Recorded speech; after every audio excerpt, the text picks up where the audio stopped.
Hello, everyone. Welcome, welcome, welcome. Happy Friday. Happy Friday. Yes. First of all, that intro song, that is a whole bop. I'm not even going to hold you. So, welcome to Chimi Baking Live in Chimi's Creative Club. I am your host, Chimi. And today is the final installation of the baking series, only for this part. Because as before I went live, I just had all this inspo. I wanted to do something extra amazing. So I just had all these ideas of what's going to happen when we bake next time. But I just wanted to wrap this little series up before we go into the next thing. I don't know what's going on with my lighting, but hi, how are you? Hello. Yes. Let me say what's up to everybody in the chat. Miss Renee, Miss Nurse of Interest is here. Hello, beauties. How are you? This lighting is going to be very, very annoying, but you know what? It's just going to have to do. You're going to have to deal with me kind of in the dark. What are you going to do today? You know what I'm saying? Let me know if you can hear me. Let me know if I sound all right, because the internet was doing internet things. It is very much giving, hold on. That is bright. Do we like that? I feel like I'm washed out, honey. Listen, we might have to keep it. I think it's all right. Yeah, you know what? It's fine. I think. I don't know. I'm a little scared. It's a lot of light. And the AC is all the way over there, honey. And I'm hot. Even though I'm wearing this cotton Puritan bag, honey. Yes, I'm in my Puritan bag era, okay? I just got off the Mayflower, honey. Yes, I did.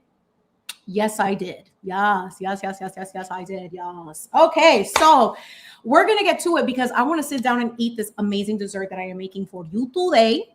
So listen, if you've been to London town, there is a dessert called an Eton Mess.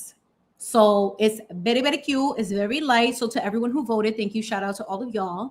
It is basically a meringue, whipped cream, and strawberry dessert. And it's supposed to be the very fancy people love it because it's very easy to make. It's amazing.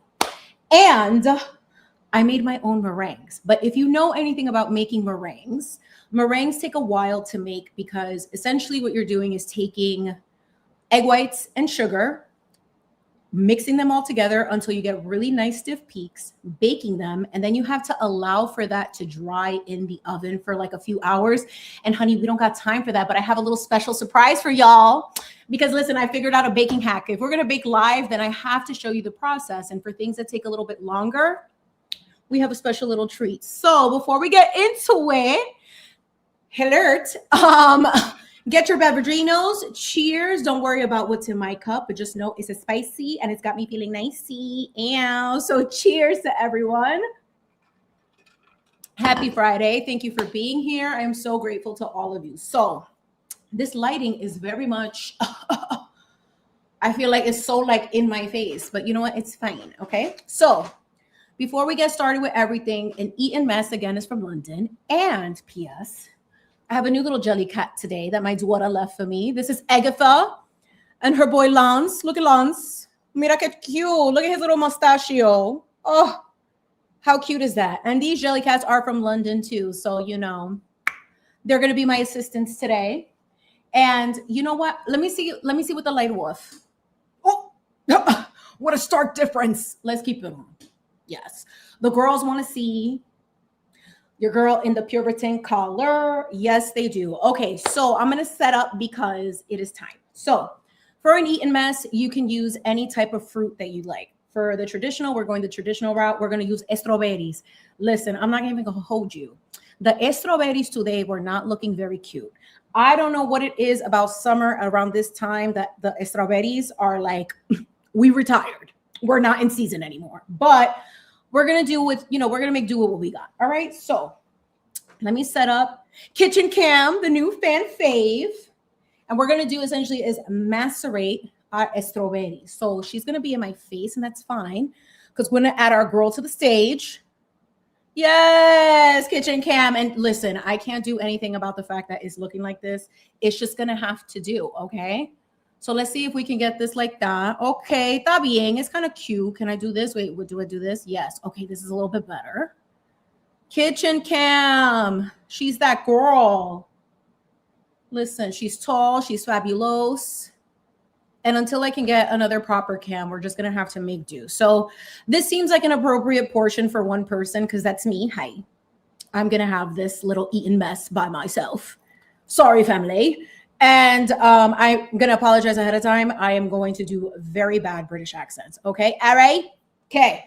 So first things first, let's cut these strawberries. All right. Let's get the tops off. Now, I've heard a rumor that you could save these little guys and you can make strawberry sauce or some syrup with it.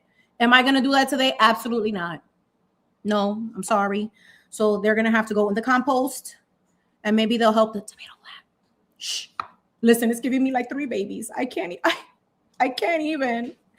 So let's get these crusty, dusty tops off. Put them off to the side.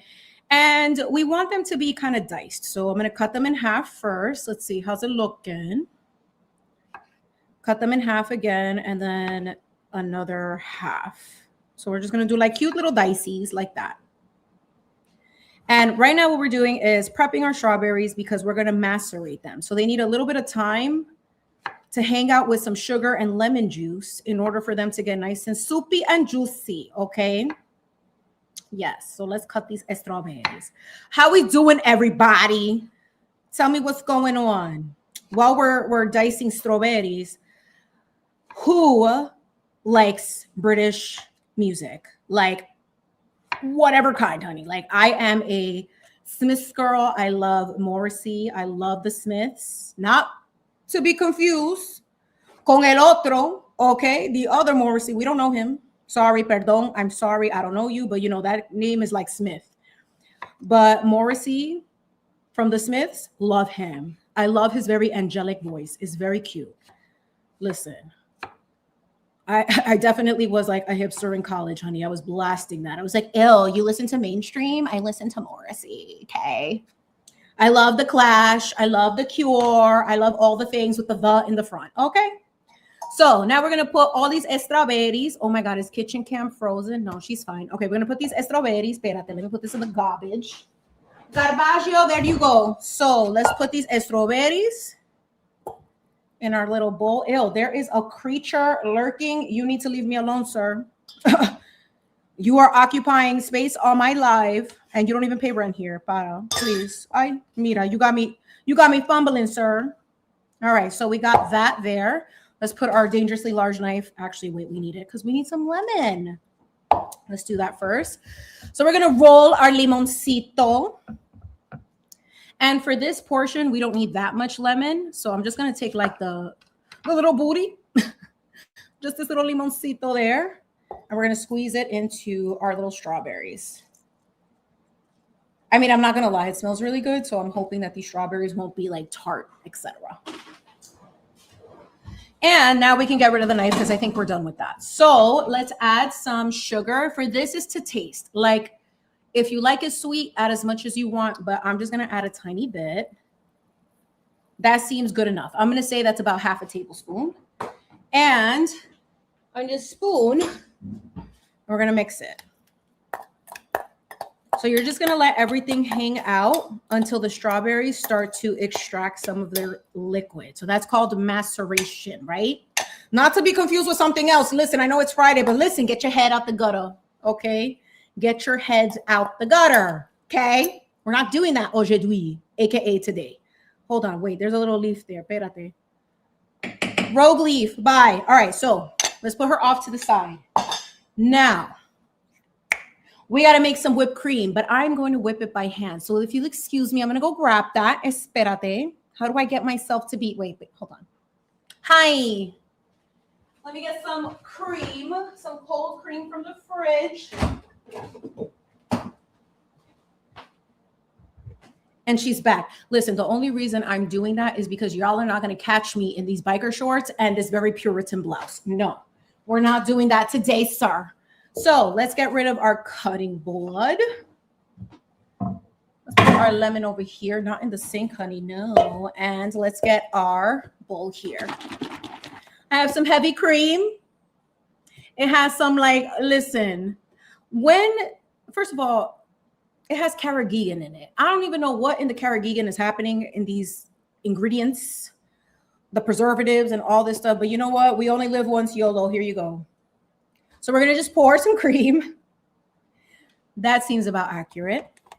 Put this off to the side. Now, if you're gonna whip cream, doesn't matter who, what, when, where, or why, you wanna make sure that your cream is very, very cold, straight out the fridge. Otherwise, if it's warm, it's not gonna be able to like form its peaks. Listen, Miss Nurse of Interest, mira. Girl, I don't say nothing. Before we do that, you trying to get me in trouble, girl. Before we do that, we're gonna add some vanilla. This is my favorite. Y'all already know the vanilla bean paste. We gloop and glop it. That seems about accurate. And because I like to round things off, I'm gonna add a tiny pinch of salt. Grab this guy. My cat is over here. Tan chismoso, tan all up in my business. Yes, per usual. He will be making an appearance very soon. And we're gonna whisk, honey. I'm gonna put your bicep. You can do it with your back into it. Yes. So I'm just gonna keep whipping this. And I think it might be a good time to show you my little surprise, AKA my surprise, because look, I told you I was gonna show you how to make meringues. We don't got 3 hours. I mean, we usually do, but I was not gonna take that risk. And then God forbid, these things end up not working.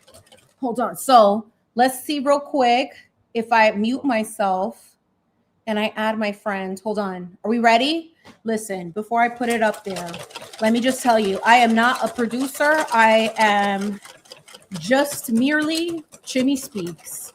I use what I have and I do what I can with the tools that are available to me. So if you catch me being very silly, yes, that is a part of the vibe. And also the editing is what it is, okay? So while I'm whippeth my creameth, we're gonna watch what I did, okay? And scene, I think is gonna happen now. All right, to make these meringues, first things first, we're gonna preheat our oven to 225 degrees Fahrenheit. So next in my stand mixer, I have 2 egg whites, a nosy cat, some vanilla bean paste. I have half a cup of granulated sugar. We got some cream of tartar, honey, yes, she's gonna stabilize our egg whites. And finally, we have some salt. So to the mixer, we're gonna add 1/8 of a teaspoon of the cream of tartar. We're gonna add a pinch of salt to kind of round out all the sweetness and the flavors. And then we're finally gonna add our vanilla bean paste, and we measure this with our heart, honey, okay? Gloop and gloppin', and galoop and a gloppin'. Close our mixer, lock her up, and turn it on. All right, so now with the mixer on, we're gonna gradually add our sugar to our egg whites, our cream of tartar, our vanilla, and our salt, and just keep whipping the egg whites until they change in the texture. You're gonna see it's gonna look like a marshmallow. Mira, oh, mira esto, very fluffy, very cute. And then let's check the texture, because you want stiff peaks, meaning they like hold its shape. Mira, oh, very stiff. Oh, stiff again. Very cute. Perfecto. I mean, mira que cute. I love it. Do, do, do, do, do, do, do. All right, so now we're gonna pipe our meringue mixture using this piping bag and that star tip. I'm gonna start at the corner to make sure it's not crusty and dusty, and then you're just gonna apply even pressure and get these little cutesies piped onto a lined cookie sheet. How adorable, oh my God. Oh my God, I can't even. Mira que cute. Look at my work, everybody. It's like I'm a professional or something. I can't even stand it. Stop it. I love it. All right, let's get these merencitos into the oven. We're gonna close the oven, bake these babies up, and pray to the meringue gods that they turn out right. So first, we gotta set it for an hour, and after they bake, we turn off the oven and we will check in the next day. All right, we are at the next day. It is 7:22 in the a.m. and let's check these little merencitos. Oh my God, look how cute. Stop it. All right, they look very crispy. Let's touch them. Let's see. All right. Oh, seems a little dry. Yes. Okay. Nice little dry meringue, giving hollow, giving crispy. Love. Yes.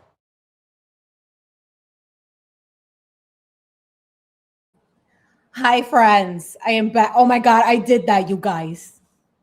I did that. I was like, listen, last night I was like, I gotta bake these meringues. I gotta pipe it.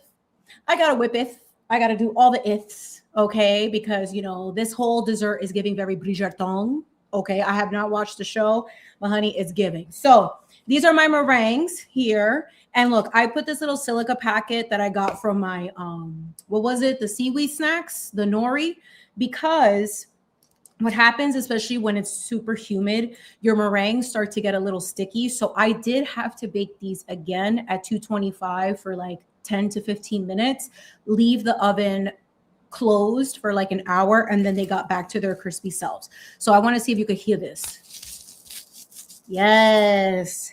It's getting very crispy crunchy. So that's what you want. You want to have like a very dry meringue. That's essentially what's going to hold its shape and also give us texture in the Eton Mess. So since this is for one, I have some of my stuff here. Let's see. Oh, you can kind of see everything. All right. I've got my meringues, but we're going to have to keep her off to the side and leave the silica packet because we don't want to eat that. No. So I have this very cute glass. Listen, my mother will be so proud that I'm using these things, but you know, what is it for? I don't know. No sé, I don't know. But anyway, so we're going to start first. I feel like strawberries. So this is what happens to the strawberries. You see how there's like a little bit of this liquid, that red juice. Obviously, you can let it macerate a little bit longer, but for the sense of all of this and for the case of hanging out with y'all and doing this within a reasonable time, we're going to leave it like that, okay? So we're going to start with some strawberries. We're going to add them to our cup. Let's add that there. Let's do about that. Then we're going to go in with our whipped cream. Look, I whipped the cream in the amount of time that the video took. So tell me that I am not pretty solid at this, okay? She's a professional. So we're going to add our cream. Now we're going to take all of our little meringues and you're just going to tear them up and break them if you can, honey. Yes, we're going to add these in here. And look, these are like basically no calories, all right? So stop it. You guys want it light? I got you. Yes. They are dusty though. All right, it's fine. So now we're going to go in with some more strawberries. Mira que cute. You can make this for people. It's no bake. I mean, aside from the meringues, if you wanted to do, you know, store-bought meringues, this is a perfect opportunity to do that. You don't got to worry about nothing. Some more cream. And let's see if we can get some layers on this. Okay. Some meringue. And then we're going to sit down and we're going to enjoy our Eton Mess and talk about the topic of the week, honey. It's therapy. So I'm very curious to see how all of y'all feel about that. Okay. And let's top with some more strawberries. But you know what? I'm not going to add that many because I want to add some towards the end. So this one's going to be a little skimpies, but that's all right. Let's do some more cream. The last bit of it. And if you want it to be extra like fancy, you could totally pipe it with that star tip that I used. Love that one. I used to make lots of like different, I used to decorate cupcakes with that. And it was definitely a favorite. Because there's something really pretty about like the design. It's just simple. All right. Let me not be a sauvage. There we go. Ooh, that light is hot, honey. Ooh, I'm sweating over here and I'm in a very sheer blouse. All right, let's get rid of this. It's going to be my spoon. So delicious. And we're going to add the rest of this at the top. I'm going to top it with a cutesy little meringue. Oh, yes, God. Let me find a cutesy one. Maybe I want it kind of like this. Okay, so let me add my silica packet. And Kitchen Cam, you've been a baddie. I love you. Thank you for your assistance. I'm going to remove you off of the stage now, my love. Thank you. Thank you. Yes. Yes. Hold on. Oh. Tranquila, please. Hello. All right, let's move you over here. And then let's look at our dessert. Ah, look how beautiful. Stop it. So pretty. I love it so much. Hold on. I gotta like hold on for like a minute to do like, so my AI picture could be popping. So I don't know. Should we do a little bit of this? Like, yes, I love it so much. It's so cute. So I'm going to move y'all over there. Sit by the fan because your girl is hot. Take a sipperino, honey. And we're going to chit chat. So please hold while I transfer you to your next available agent, which is over there. Thanks. Actually, I'm going to let you hear me struggle. Okay, listen. What do we think? I want to know what you think. Do we love the idea of like, you know, watching stuff, especially if it's a little bit more difficult? Because I feel like, you know, it's hard to figure out the best way to go about baking live. Not a lot of people do it for this reason. You know what I mean? Like it is a process. All right, let me see. How am I going to do this? Ay, Dios. Mira eso otra vez. Hold on. Let me make sure I don't drop anything. Oh my God. If y'all were to see the gymnastics I'm doing right now, I need like 5 more hands for this. Okay. Listen, I'm struggling. Hold on a second. Lord have mercy. Oh, let me plug y'all in. Okay, etato. All right. Let me see. I don't need y'all to be that high up. Absolutely not. Let me take one of these yoga blocks out of here. And then let me grab my other teens. Let me grab my teens. Yes. Let me bring my frame. I'm coming, I promise. Ew, this creature is still lurking. Gross, get out of here. Hello? Nobody asked you to be here, sir. It's definitely giving sir. All right, I'm back. I hope that wasn't too long of a wait, honey. Yes. Yes. Okay, let me get this situated. Hey, oh, I needed that fan, honey. Woo. It is hot today. So first things first, let me tap this because I'm very glossy, honey. Very glossy. Oh, no. Anyway, cheers to everyone. I'm so excited. Thank you so much, everyone, for spending your Friday with me. Stop it. All right, let's try it. Where do I want to get it from? Maybe from here. All right, let's do that. We got a little strawberry, a little merenguecito, a little Eton Mess. Yes. Yes. Okay, let's do that. All right, one for you. You get the first bite.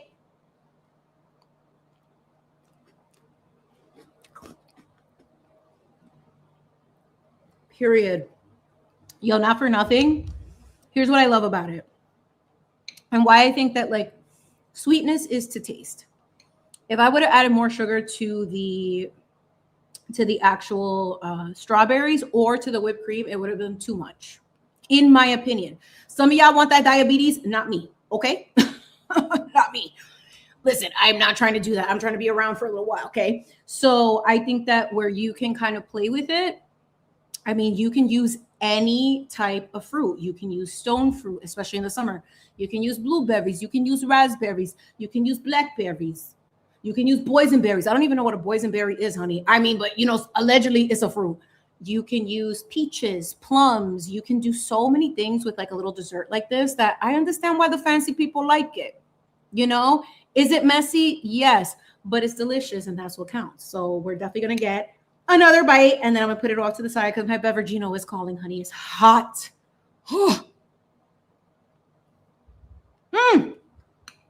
Listen. And look, the strawberries on point. A little tart, a lot of tart, but it's okay. It's fine. It'll live. But this meringue, like, stop.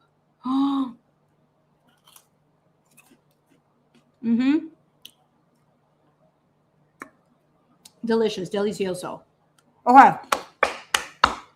So that's an Eton Mess. Okay.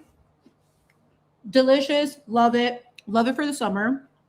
I know that one went a little bit faster than, let's say, the dot cake and every other thing that I've done. But you know what? When the peoples are asking for something light and refreshing, that's it. And wait till the next series. I have a whole idea coming up for that. So, my beautiful people, this whole week I have been talking about therapy. And is therapy keeping people handicapped to some degree, right? Because there seems to be, like, as much as I love how therapy has become a lot more normalized, like when I was growing up, it was definitely taboo. They automatically assumed that if you went to therapy, you were with la locura, you know, like you were giving Looney Tunes, Looney Bin. That was a direct association. But what also happened is that because people internalized a lot of their problems, nobody was really talking about what was happening, and hence generational curses were born. So people didn't really know how to regulate their emotions. People didn't know what abuse really was. The problem is we kind of got to a point where, you know, great, everyone is aware, we have awareness, everyone is starting to understand what's going on. But the problem is we're getting to a point where therapy language is being almost weaponized to a degree. It's being used as an excuse to continue bad behaviors. It's like, oh, well, I have ADHD, therefore I'm just not going to be on time for anything. There isn't, I mean, that's just a very like simple example. It's nothing that's like out of control or out of this world. But it is something to be said about, like, have we created a monster to some degree? Because people have normalized the safe space, have normalized, you know, you're supposed to accept me where I'm at. And to some degree, yes, but also no. And the reason why I'm leaning more towards no is because are we creating these safe spaces for people to stay stuck in the behaviors that they are refusing to let go of? That is the question. I don't have the answer for that. I'm just curious about what the audience thinks. What does everyone think about that? And for all of those who voted today and who were very vulnerable and able to participate in the poll that I had about going to therapy, I was very curious because as someone who has been to therapy, I'm proud to say that I left. And it was because I learned the tools and learned to put them into practice. It's not about being perfect, but more so being aware that they're available to you and learning how to use them. And also learning how to navigate through all of this stuff, through the different people, places, and things that you encounter in your life. And that's something that we don't really talk about much. I think that we've kind of coddled people to some degree. We make excuses for people because they use all the right terminology, but then do they really live that life? I know plenty of people that pretend to be one way and they just know the right words to say, but they get away with murder. You know, like, it's like there is that to be noted, that should be stated as well, is that have we coddled people? Have we allowed therapy and therapy language and words and the accessibility to a practice to be weaponized now? I don't know. I think, in my opinion, yes. And when you make that information readily available in the wrong hands, then guess what? That gets exploited. And, you know, I don't agree with that. I would rather someone be in their ugly and flawed and own that than to be like on some like, oh, I love everyone. You don't. No, that's not realistic in my opinion. I don't love everyone. I'm going to say it 100%. I don't. Nope. I don't. And it's not because I don't have empathy, but empathy is also knowing that you don't have to extend it to everybody all the time. And you learn that with therapy. Especially, I could say, like, for a lot of my audience tends to be according to the stats, honey, you know, because I look at the stats to kind of figure out who my audience is, what I'm catering to. And it tends to be female. And, you know, women, for the most part, are raised in a certain way to be obedient, to say yes, to be the people pleaser. If you're the daughter, the only daughter, the youngest daughter, the oldest daughter, there's the mother wound. All of that is like, listen, honey, if you're a millennial, Gen Z, Gen X, and before a boomer, like we have generations of that trauma running through all of us, right? So it's, while the therapy world is great, how many people are just using the tools as a mean to mask the healing that they don't want to do?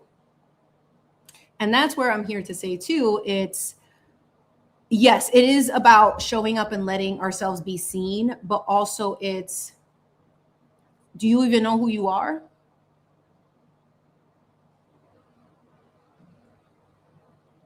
I ask that because I think that a lot of us mask unintentionally. Like we don't know who we are. We're in the process of discovering that. But who are you without all of the conditioning? Who are you without the makeup, the Puritans, okay? The Mayflower blouse, the glasses, the bun. Who are you? What do you really stand for? What do you really believe in? And that's something that, especially in the 40 up club, we kind of hit that quote unquote midlife. I'm not going to call it crisis. I feel like it's a renewal, because I do feel like it's an opportunity for all of us to be able to revisit who we were, to start stepping into who we become. And that is something that, like, it's very important to start to have that conversation, because, you know, especially as mothers or anyone who is a mother, an auntie, a stepmom, whatever, like, you know, a grandma, etc. Especially if you have grandchildren, children, you're responsible for how that generation before you comes forward into the future and what that blueprint and footprint looks like going forward. So you can't really know how to guide if you don't know where you're going with yourself. And therapy does teach you that, right? I think that the role of a therapist is to ask very insightful questions to help you think about your behaviors. And look, let me tell y'all something. Therapy only works if you're being real. Yes. Yes. Therapy only works if you're being real and if you're being honest about where you're at. You don't have to share that with the internet and everybody else. That's between you and the therapist. That's fine. But therapy is not going to work if you're giving half of the story. They're not going to know. They don't know you. That's masking to some degree, because you're only giving what you feel comfortable sharing. Do I think that that's a place for therapy? Yes, you should be vulnerable with the person who's going to give you the tools on how to exit the delulu that you might be living in. But are people honest about that? No. I knew the minute I went into therapy, and it wasn't because it was a rush process, but it was more so because I was like, I am tired of existing like this. I want to be better. What do I need to do? And it's a very transparent conversation that you need to have, not only with your therapist, but more importantly, with yourself. Why do I keep attracting the same type of person? Why do I keep doing X, Y, and Z? And a lot of that comes with you taking responsibility for that. Because did y'all remember, like, yes, your parents could have done X, Y, and Z. They could be alive today and be doing whatever it is. But you have the choice at the end of the day. That's your choice to decide how you're going to navigate. You can't always point the finger at your parents and the chaos that they create, or your mother, your father, whoever it is, your ancestors, whoever, for the way that they choose to do things when you have a choice to do different.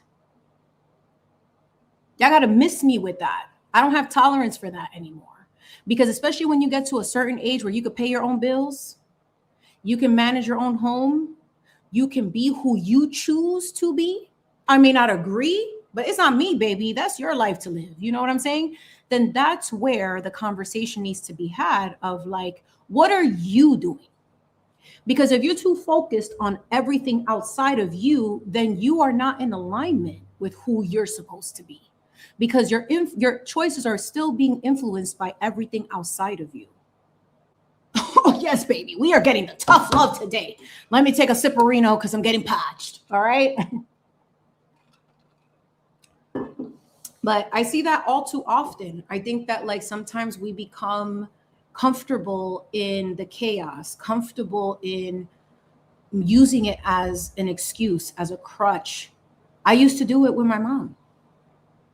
I'm going to be 1000% transparent. In my own personal life, I used to do it with my own mom. Until I realized, oh, I'm an adult and I don't have to allow this to be the reason why I don't function or why I don't do X, Y, and Z. And once you understand that, you're able to forgive. And you know what? Oh, forgiveness is for you. It's not for me. It's not for X, Y, and Z. Okay, fine. But forgiveness is the key to be free. Whether it's for you or for the other person, it doesn't matter. It's the key to be free. Isn't that what most of you want to be, is free? A free and sovereign soul, untethered to this earthly plane? I would hope so. It's the only way to be.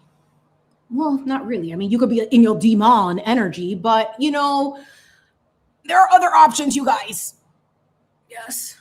Even Agatha and Lance agree. Okay. Even they know. The jelly cats know. Look at how happy that little face is. Look at Lance with his mustachio. I cannot even. Oui, oui. Yes. Yes.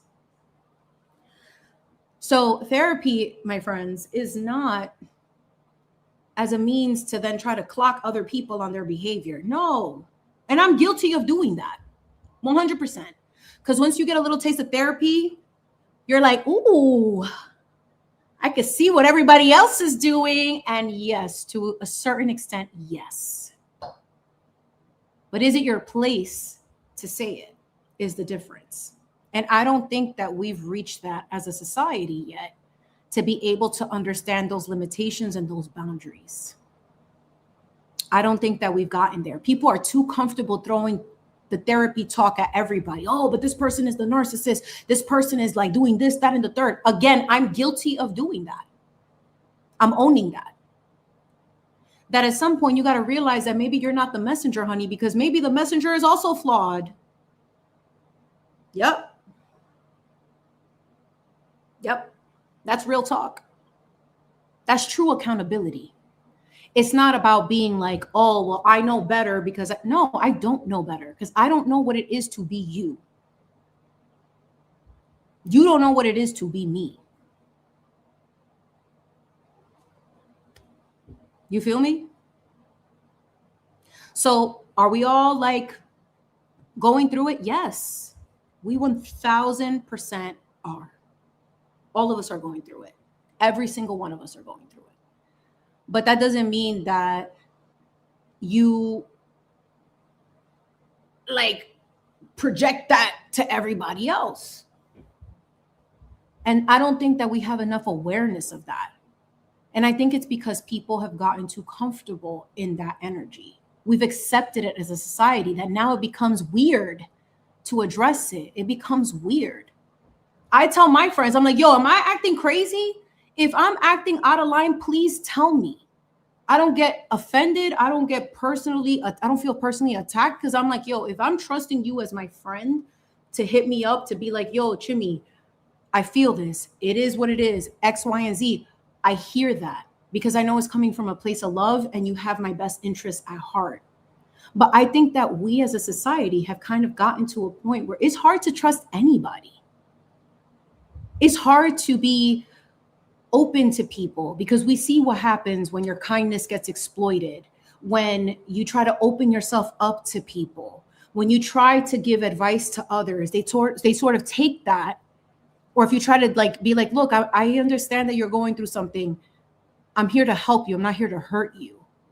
But so many of us still feel like a need to defend the mask of what we're wearing without understanding that it's like, maybe in this case, I can see a little bit and I love you and I want you to do better because I know that you would ask me and you would do the same for me. That's something that I'm hoping that we can get to as a society because it's just all too common.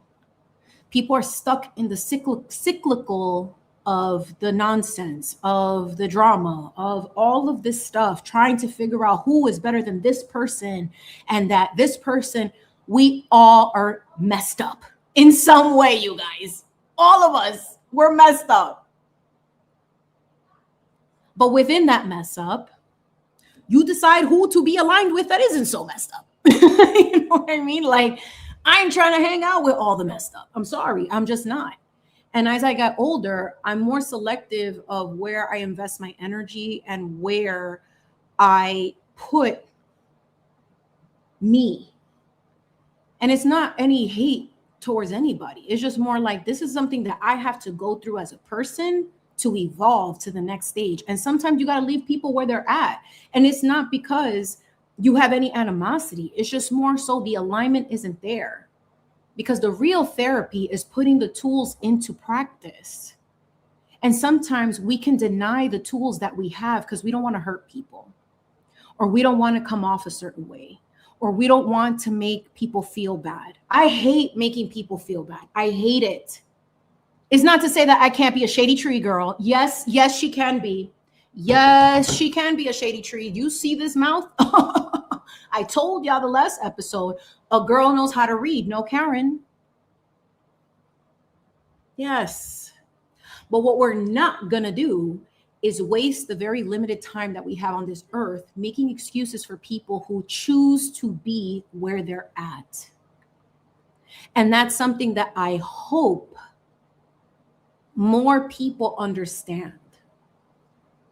Because it's not then at that point about you. It's not a direct about you. It's not a direct about Juan Pablo or Maria. Oh, my two favorite people are back. Juan Pablo and Maria. It's not about them. It's about what works for you. I always tell people, you do not know what me and the Lord have as a contract or on assignment. And sometimes that's not to be expressed to another soul. That's a very internal process.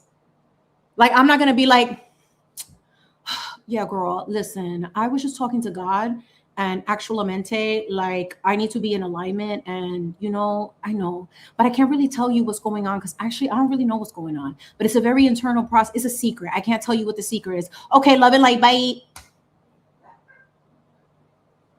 You know what I'm saying? Like, something like privacy is okay. And also not having to explain that to people. Because you know what? Sometimes people are in the process of figuring out what that explanation is to themselves. That's real therapy. It's not just going to a person. That's the first step. I mean, all these programs have different steps to them for a reason. And it's because it's to just get you to free yourself. You know, we're all in a cage. The open air prison. And within that prison, there's cells. Your cell is locked from the inside. And only you have the key to open it. So what are you going to do about it? That's between you and the Lord. You and your creator, your higher source, whatever it is that you vibe with. That's not going to come. The answer is not going to come in how many people you accumulate as friends.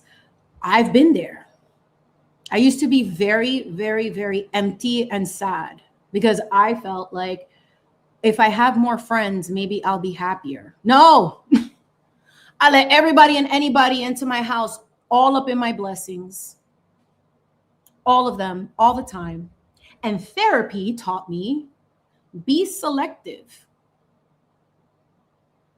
be intentional about where you put your energy, who you give your energy to. That's clear. I'm not here to convince you that your version of reality is what is better or less than mine. If you want to believe, if that's the curation of your vision, you have a right to that. That's your right. But it doesn't mean that I belong in it, nor do I owe anybody an explanation for the way that I move. And that should be more readily respected. But people get too emotionally attached to people. They get too wanting to know the answers. And sometimes the answer is just very clear. It just is. And I think that once we start to understand that more, it makes kind of letting go of people and letting go of situations a lot easier. So the trap that you're in, the words that you keep reciting to yourself, is just that little cozy blanket that keeps you warm at night. But when you die, you don't take that with you. You take your soul. What is your soul calling for? What are you asking for? Therapy is a very spiritual experience, in my opinion. And if you were to approach it like that, and you had a connection to something above you, or just not even above you, in my opinion, God is the omnipresent presence. It is the universe. It is all the things, but God first, more than anything. And having that to be my kind of like moral compass of where, like, all right, I know I'm being watched to some degree, and not because it's going to be with scrutiny, but it's more so, I know you could do better, so try to do better. But you're my child, and if you mess up, I still love you anyway. Can you imagine? I mean, we've talked about this before. God is like, listen, I've been giving all of y'all chances. Every single one of you, y'all still don't listen to me. You still want to go operate out of your ego. You know? Like, but the opportunities are there. So, like, is therapy keeping people trapped? Yes. For the souls who have convinced themselves that the version of reality that they live, even though intuitively they know it's not right, is all they know that they can predict, and that's what keeps them comfortable. It's easy to deny that growth needs to happen. Growth is not easy. It's hard. Very. Growth is hard. Growth will challenge your perception in every possible way. And a lot of us are not ready for that. And that's okay. There's no rush to it per se. I mean, look, the whole world could explode tomorrow, honey. Who knows what these reptilians are doing? I don't know what to tell you. But what I do know is that within my own cell in this open air prison, I have the key to open it. I have the key to open the door and get out. And I would hope and pray that all of you want that for yourselves. Because you know what? You're worth that. You're worthy of that freedom. You're worthy to be a free and sovereign soul. The therapy is the first step, yes. But the application of the tools that are given to you is the work. And that work shouldn't be burdened on another person. Nope. Like, respectfully, I spent my whole life absorbing everybody's problems. And I have a very small threshold for it now. That's why I've kind of insulated a lot more after being very vocal online. It's not because of any other reason, but it's like, it's a self-preservation thing. I understand that my energy is very contagious for a lot of people. Okay, I get that. The Mayflower, honey, it came through. Okay, I get that. I understand that. I have that awareness.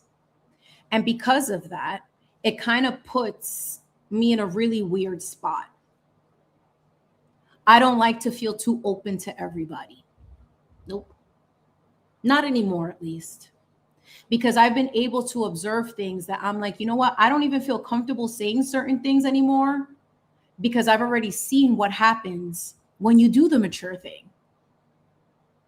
Not everybody wants to have a good conversation, honey. A lot of people out here, they'll be like, oh, yes, you could talk to me about anything. No. Nope. And I've learned that way too many times. Way too many times. It's very rare that people want to hear how you make them feel, and take that with grace and understanding. It's very rare. Very. And that do the work to actually hear you and also not weaponize it against you or to use that against you later. And in this space, we're seeing it in real time. And that's where I'm going to leave that, because I'm not going into all of that. I already said I'm not participating in all that stuff. It doesn't do any good. I don't feel like my quote unquote words of wisdom are going to contribute anything to the conversation other than it's just through one ear out the other. And if you want to find the words of wisdom, you come here into this space, you know, and learning how to communicate with others is a big thing. But we think that the way that we communicate might be clear to us, but we're not hearing or trying to hear what other people say, right? Like we kind of like I'll put it as a perfect example. Like one thing with having a parent from another country and being a born American, a first generation born American, is that the culture shock and the difference in terms of communication styles because of the upbringings is a major point of contention there. 1000%. You're just not going to get it. Generationally, culturally, and also, I didn't think about that. If your parent comes from another country, they're translating what you're saying in not their native language into, like, they're processing it in two different ways. So they're having to interpret in real time what you're saying. That's not always going to land. And listen, honey, like I speak very fast, okay? Listen, and I'm not very eloquent in Espanol too much. Like I'm not fighting in Spanish, honey, no. Depends on the situation, but I am going to be, you know, in English. And there's certain isms, there's certain things that people don't understand, right? Like that's just what it is. And that's okay. So like, I remember like I would get into it with my mom and sometimes she would be looking at me like still processing, like, you know, that AOL, like, because she was like, what are you even saying, child? Like, I don't understand. And I felt like she wasn't hearing me. You know, like I couldn't understand what's going on. Like, girl, what? So there was a lot of that. It was just a lot of like not understanding each other because the language barrier prevented this type of like communication with each other. And that sucked because it's like, if we would have been aligned and knowing how to speak to each other, this would have been different. It would have been different. Maybe it would have ended up giving, like, maybe we would have been able to heal sooner if we didn't have this barrier. So you're not going to know what the barrier is if you don't really sit back and think about, well, what the hell happened? How did this happen? How do we get out of this situation, right? Like, that's kind of it. So that's, you know what I mean? Like, I don't understand. Like, it's like one of those things where it's hard to really articulate unless you've been through that process to know what that feels like, because it's like, it's hard. And you know what? Even if you speak the same language, just because of where you're at in your lives, you just don't know what we're talking about because we're coming from two different experiences, two different timelines. You know what I'm saying? Like, it's just two different situations. Oh, are we voguing? What? No, stop. Although it is Friday, honey, we might have to do a little bit of hey. Yes. All right, so let's see what's up in the chat. Well, first, let me see what's going on. Let me make sure that all my phones and all the things, the ting-tings are okay, because, you know, earlier there was a whole bunch of stuff happening. But let me make sure everything's okay. All right, so let's see how we're doing, everybody. Yes, it happens in the same, it happens in the same language. I mean, there's even times with like, with, for example, your significant other, opposite sex or same sex, like you're coming from two different perspectives, right? And what therapy teaches you ultimately is to just be open and open-minded to learning how to listen. Because listen, this listen, this place that we live in called Earth, it has really rewired our nervous system. We are very quick to respond. We're very quick to make things about us when it's not. We are very quick to fight. We're very quick to throw people under the bus. We're very quick to do a lot of things.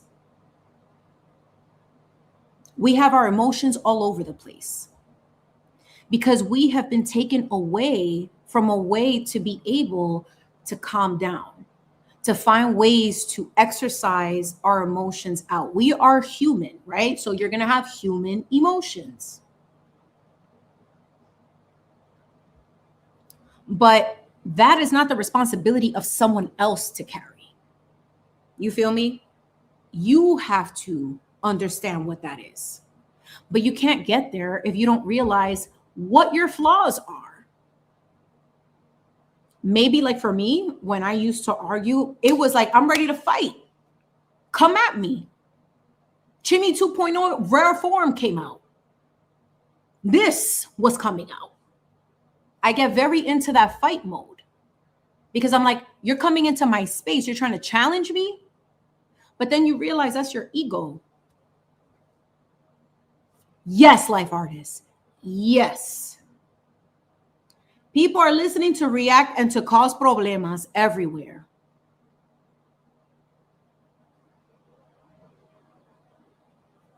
Why? Why? You don't got other things to do? You don't want to learn how to crochet? Listen, go back to the beginning. You'll learn how to make some Eton Mess. Okay? Speaking of, I'm going to take another bite of this. Okay?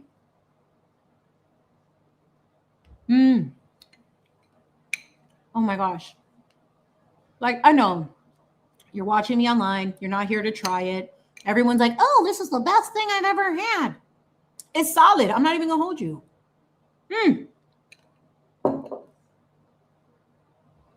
Period. But Miss Kajara, yes, and yes. But what I realized too in this space, the internet is like, it's a fickle place, man. Like one day people like you, one day people hate you. It just is what it is. But my emotional validation of who I am as a person doesn't come from the online space. I genuinely exist outside of this screen as a person. But in terms of my access, in terms of like how I allow certain people in my lives, it is self-preservation. It is cutting off certain doors and closing them. It's not because of any other reason but to protect your peace. I remember like I had a spiritual dad. Love him. And he was very conscious of his energy, and he taught me a very valuable lesson in becoming an adult, how I was looking at life, etc. And he was very instrumental in helping me through my youth, and I am forever grateful for him. And I remember like I would reach out sometimes and I wouldn't be met with an answer. And I'm like, but you're my guy, like you're who I go to. And it's like through that silence, he taught me. It's not that I don't love you. It's just that my job is done here. And that's the lesson I'm here to teach you. And it hurt. I'm not gonna lie, yo. It hurt so bad. But it's because I had developed unconsciously a dependency on his guidance. And he peeped that. He peeped that I was too dependent on him and not learning to depend on myself. So by teaching me distance, by teaching me silence, I learned my own flaw of what he was to me. He was a blanket, a comfort. I was becoming codependent and living through what he was telling me to do versus me doing and following my path, which is what he was trying to point me to.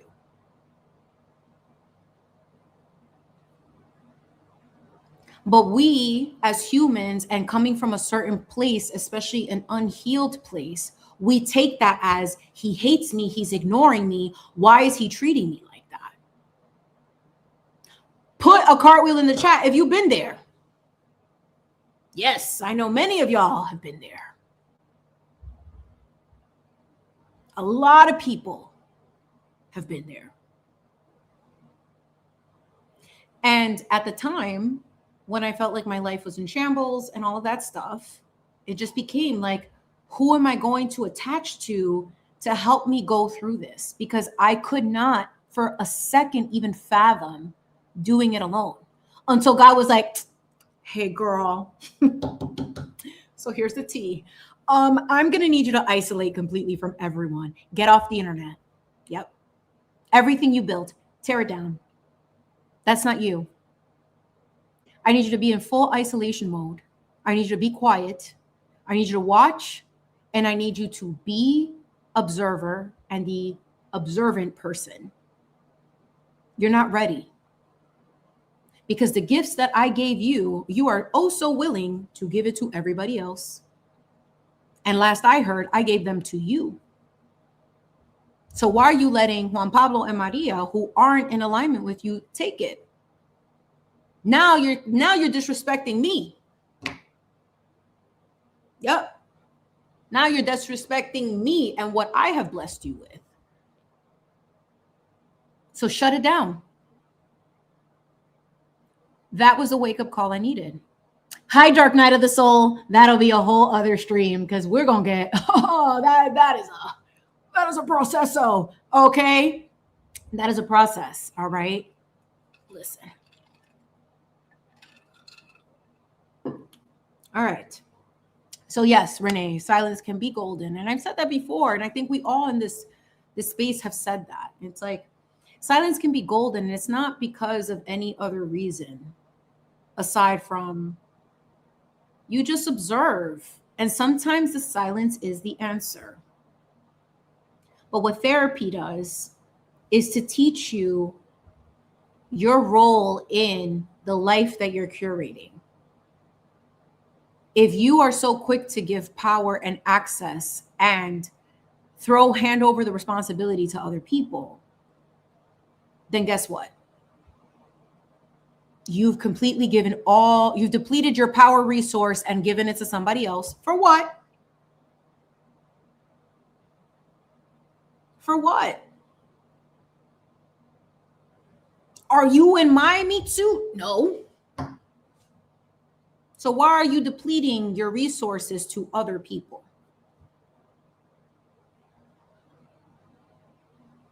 Why are you putting the responsibility for other people to take ownership for their role in your life when you are in control of it, especially as an adult? That's what therapy actually is about. That the power has been in your hands the whole time, but you're too pressed and stressed about what happened. And granted, trauma is different for everybody. I'm not saying this to dismiss anybody's trauma, because I understand that all of us have gone through something. I've gone through things that I will never share with certain people, and only certain people know, and that's where it stays. And there's things that even certain people that I speak to don't know, because that's between me and God. We've all gone through something, but at the end, do you stay prisoner in the past, or do you live today so that tomorrow could be better? The key and the lock is inside of your gilded cage, honey. Open it. Get out. You have that choice. Therapy teaches you that. But we can't allow the goodness of what therapy is to continue to excuse people's behaviors. Because look, you have a right to exist as you want to, but that doesn't mean that I have to participate in that. Can we talk about that? And it doesn't have to be like a slight, a direct, or anything like that. Everything I'm saying is very general. I'm not talking about anybody in specific. Because you know what? The themes applies to many people in my life. Past, present, maybe future. So I don't want anyone thinking that this is a direct shot or anything like that. We're not doing that. We'll all love, light, and respect. We're not doing that. But at the same time, it's like, this conversation is a hard one. Yes. It is a very difficult conversation because it's real. And a lot of people profess realness, but they don't actually live that. They don't want to be that. Y'all want to be real, but you don't want to do the real things. You don't want to have the difficult conversations. You don't want to make the difficult choices because there's still that underlying level of compliance that you live by. I'm not saying go drive through red lights. No, we're not doing that. Okay. We're not doing that. No. But in your own life, you don't have to live by any compliance. You don't. You don't have to outsource your validation. You don't.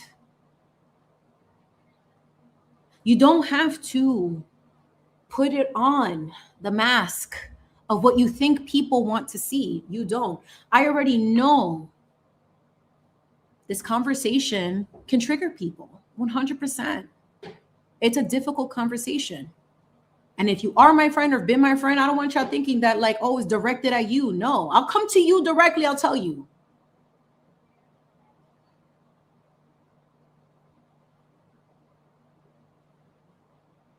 I want you to hear that again. I come to you directly and I will tell you. The people that know what that means understands that it has several meanings. Know your audience. Like, are you going to go to a place where there's criminals and try to like wear the most like amazing jewelry and just be like flashy to the gods, honey? No. Know your spaces. Know that there are certain people, places, and things that once you understand how you fit into that, sometimes you don't fit. And sometimes the tactics that you use that you would normally use because they're more mature or they're more emotionally stable or whatever the case might be, or you need to be in your rah-rah, there's a time and place for everything.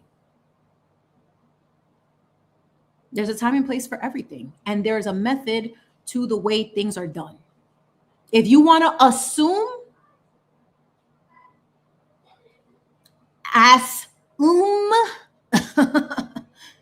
and baby, that's your right.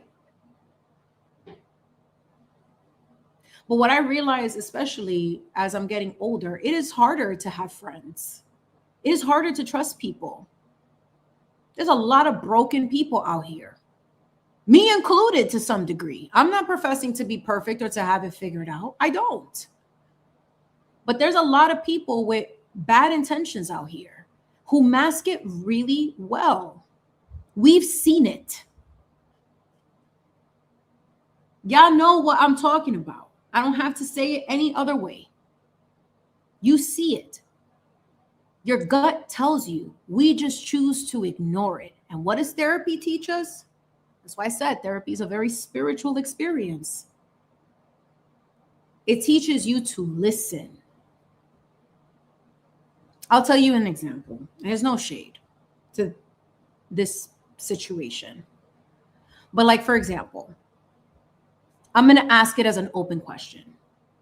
Let's say you meet somebody and you coordinate to meet up with them, right? Cool.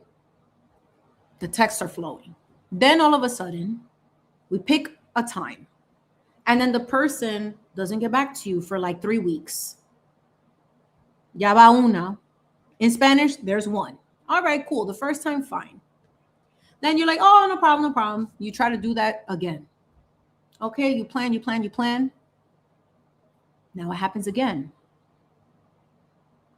What do you do in that scenario? Do you ignore the person? Especially someone that you don't really know like that. Do you ignore the person? Do you stay friends with the person? Do you move on? What would you do in that scenario? When someone has already put you way on the bottom of the priority list, which is fine, but doesn't know how to communicate that. What would you do? Is that a pattern of behavior? Is that just poor communication? Are you not allowed to assess that and be like, if this person is doing this type of behavior where they're not a bad person, it's just maybe we don't align because you know what? I like to know where I'm going to be because I like to schedule my life. This person likes to be more free. They like to plan last minute. That doesn't go hand in hand with the way that I do things. Does it come down, yo, they're disrespecting me? I'm curious. What do you think about that? How would you respond in a situation like that? Do you take it personally? Do you forget? I don't know. How do you take it? How would you change that? Yes. And look, priority shift, absolutely. But your standards and what you choose should also be honored. And if another person is not in alignment with that, that's okay. And you don't have to have a conversation about that. You don't have to do all this extra. You will find your tribe. I just think that sometimes a lot of us are lonely and we keep looking in the wrong places, and desperation attracts desperation. That underlying current, it's like your body is sending a signal. I'm alone, or I'm open. Come to me, come. Let's all be low vibrational together and be in demonic energy. Yes, no, not at 40. Nope. Something shifted when I turned 40, and I just don't make the same excuses for people like I did before. I don't have to understand. I don't expect anyone to understand me either. That's the beauty, that there's billions of people on the earth. We're not all going to like each other. We're not all going to get each other, and that's okay. We don't have to hate each other. We don't have to come for each other. But we've lost the plot of just existing and coexisting. You do not see, and I may have used this reference before, you don't see the tigers hanging out with the peacocks, honey. They just know they're different and they just go about their day. No, hey, what's up, tiger? Yo, what up, peacock? Okay, that's it. And there doesn't have to be a rhyme or reason. It just is, and that's okay. But we all come, I'm going to say this generally. I'm not saying to anybody specific, but I think that in general, people tend to come, people who aren't healed tend to come from a like, my space is being infiltrated. Therefore, I need to express, blah, blah, blah to the internet, to this person, and go through all of these like roundabouts and like all these. It's like, for what? Therapy teaches you that not every battle is worth fighting. Is it not? But we don't do that. We don't express that. We don't talk about that enough. A lot of us personalize things. Like I said, someone that I cared about so dearly taught me one of the hardest and most valuable lessons, that sometimes closure, you won't get it. Sometimes codependency is taught by the distance, is taught by the silence. And that's not a dig.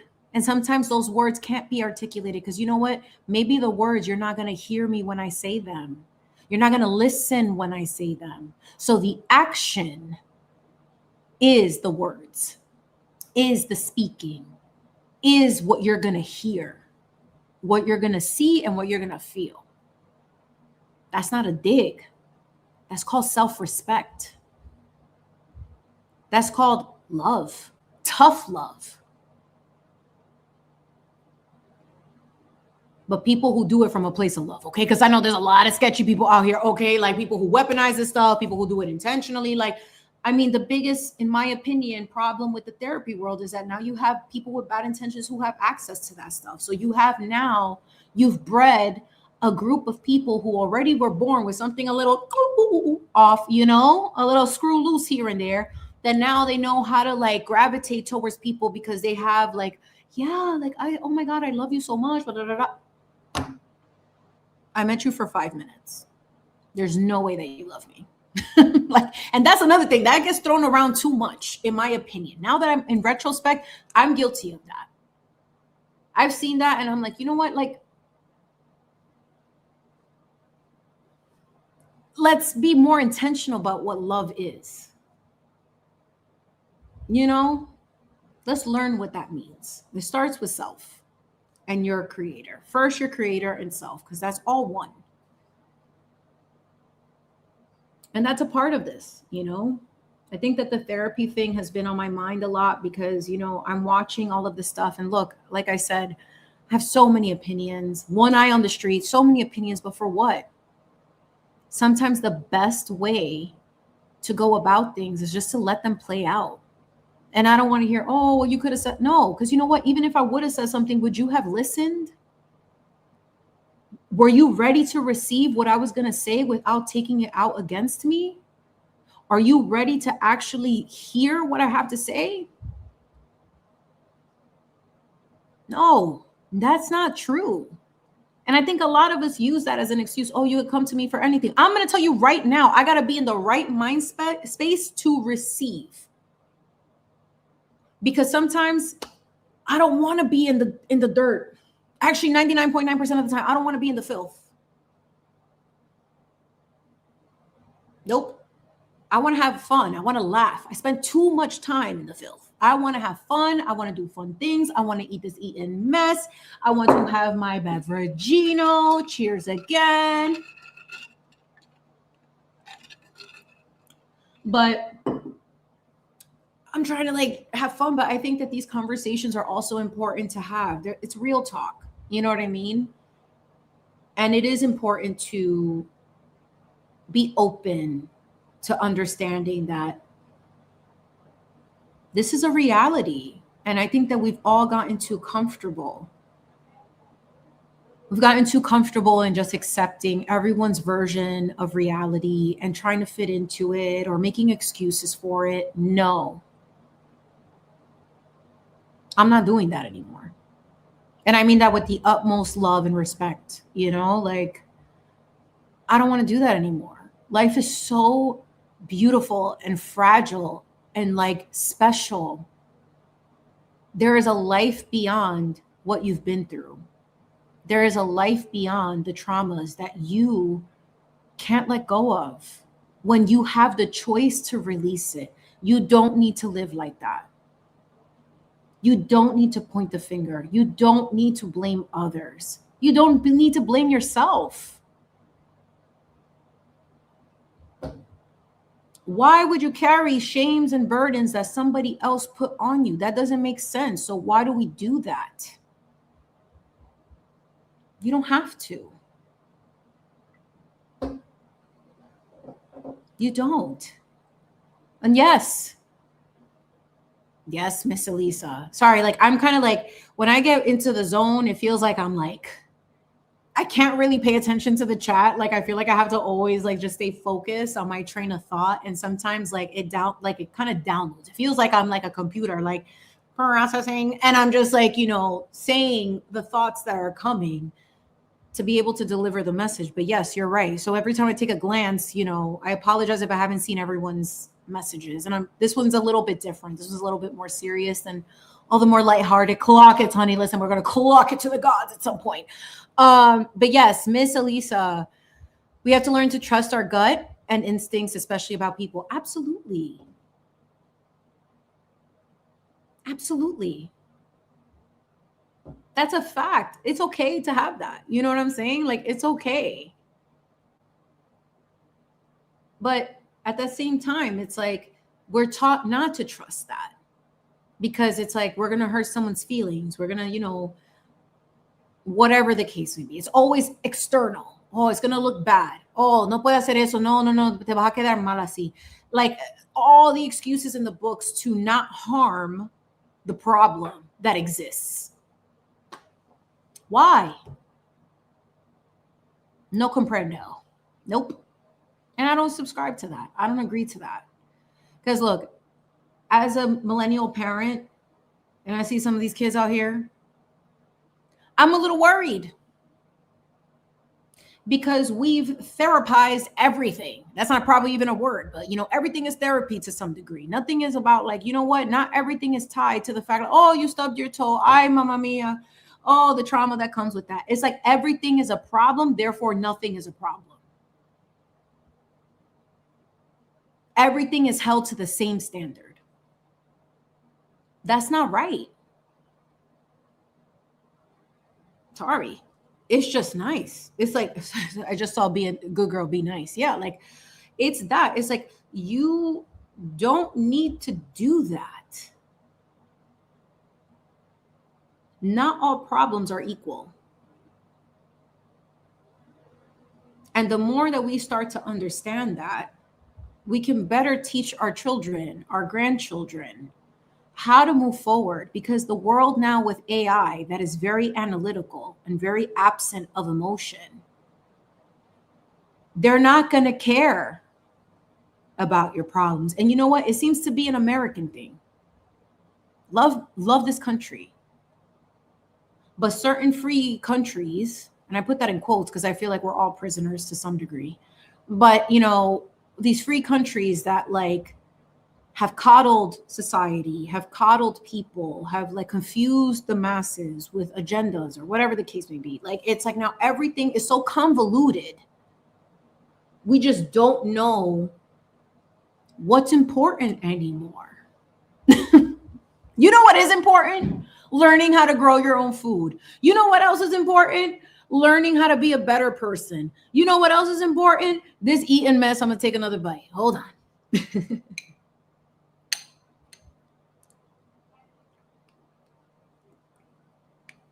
Yum.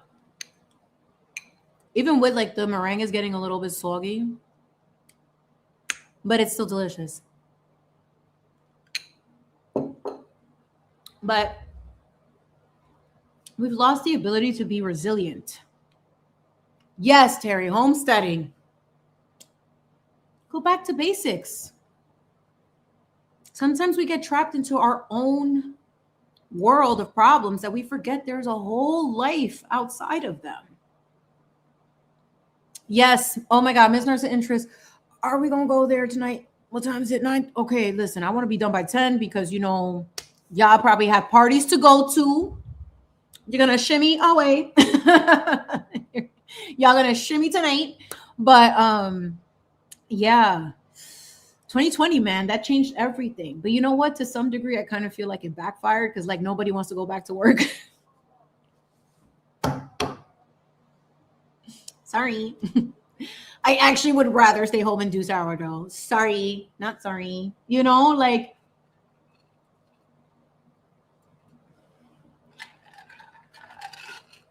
it definitely changed socialization. I mean, it's part of the reason why we chose to not send our daughter to a traditional based education system at the time, because I was like, I don't want her learning like this.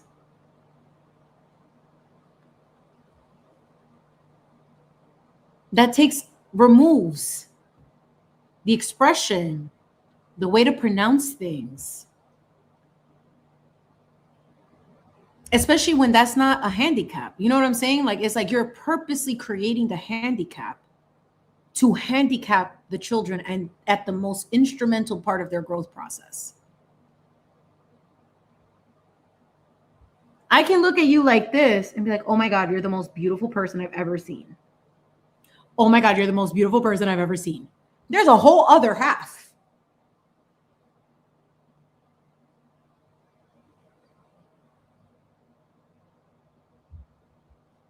You know what I'm saying? So that's the part that like I couldn't really deal with, like I was having trouble with that. I was like, this just doesn't feel right.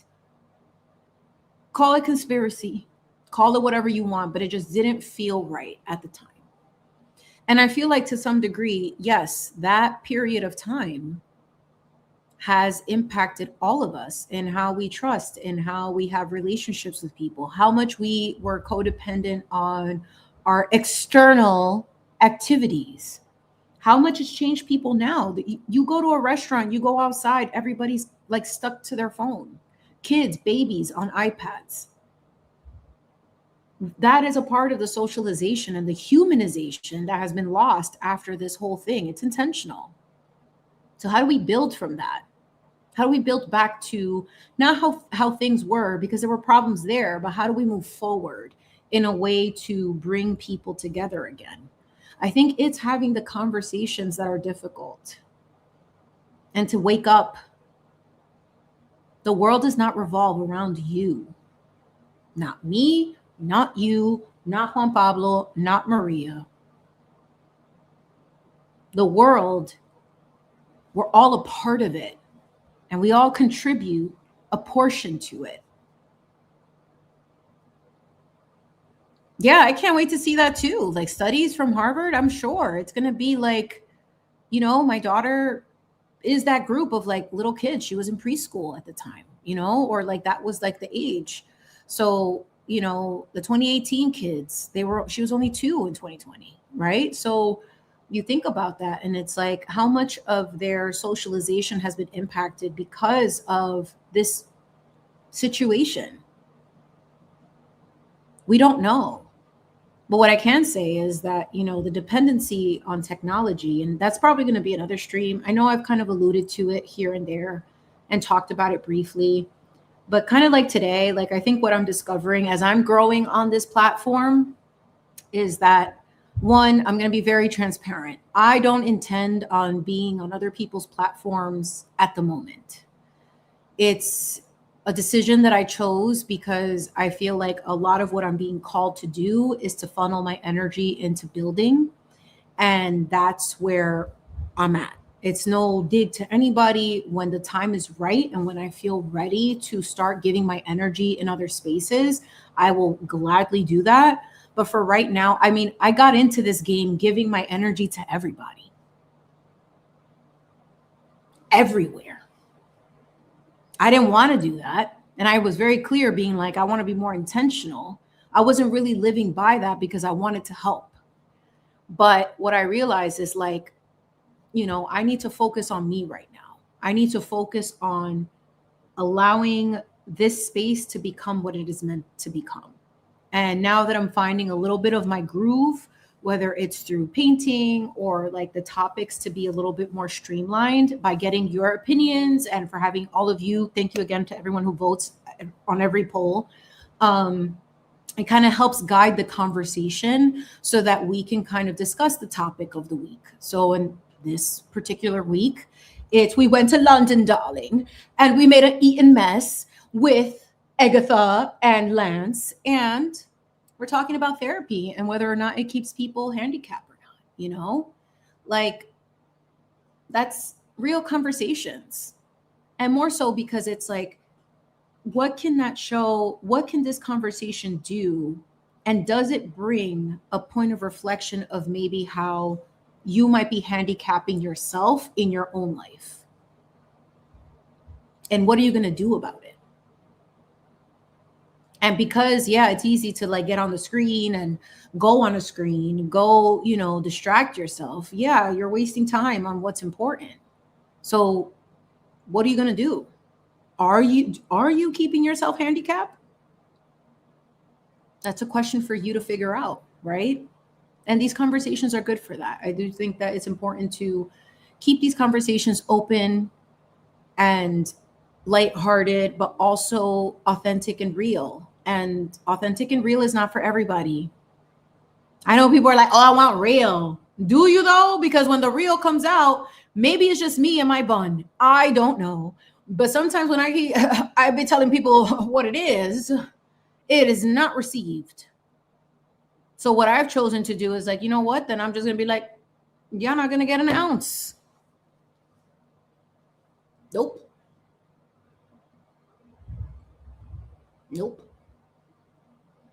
And it ain't no shade, honey. Okay. It ain't no shade. It just is what it is.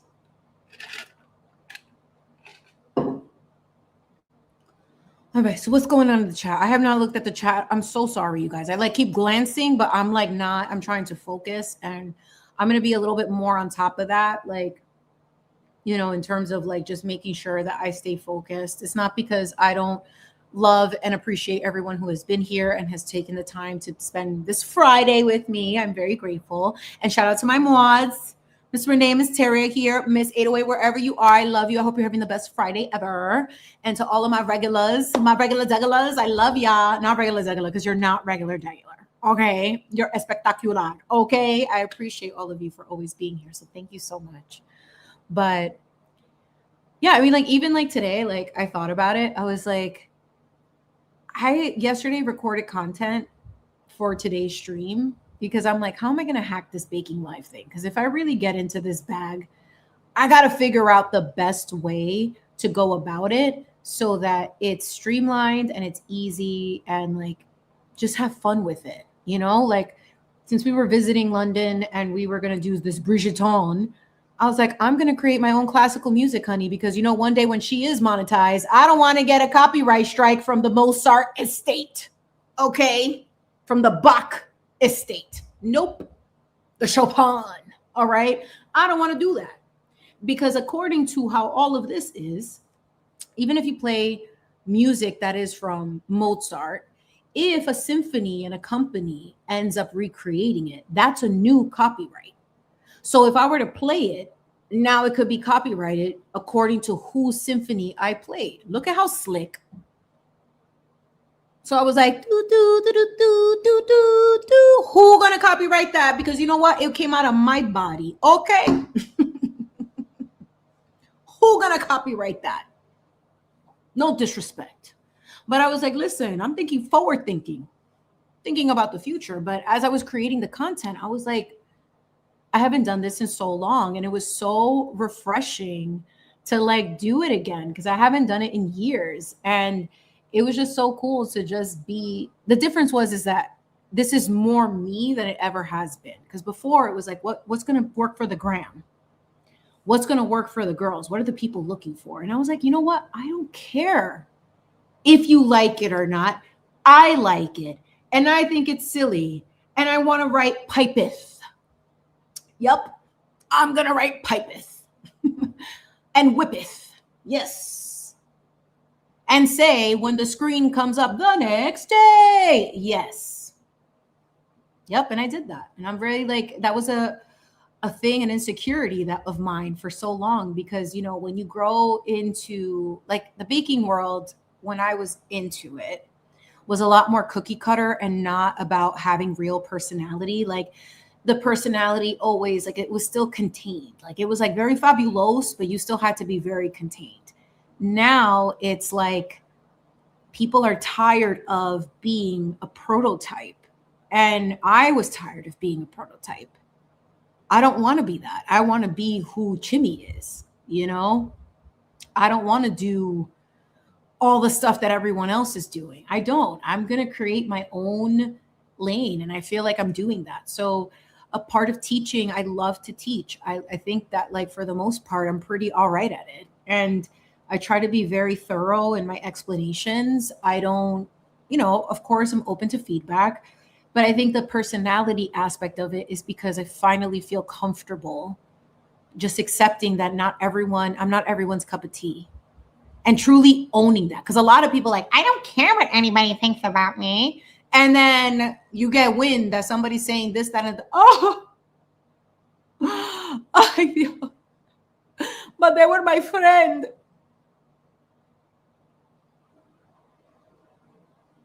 Who can relate?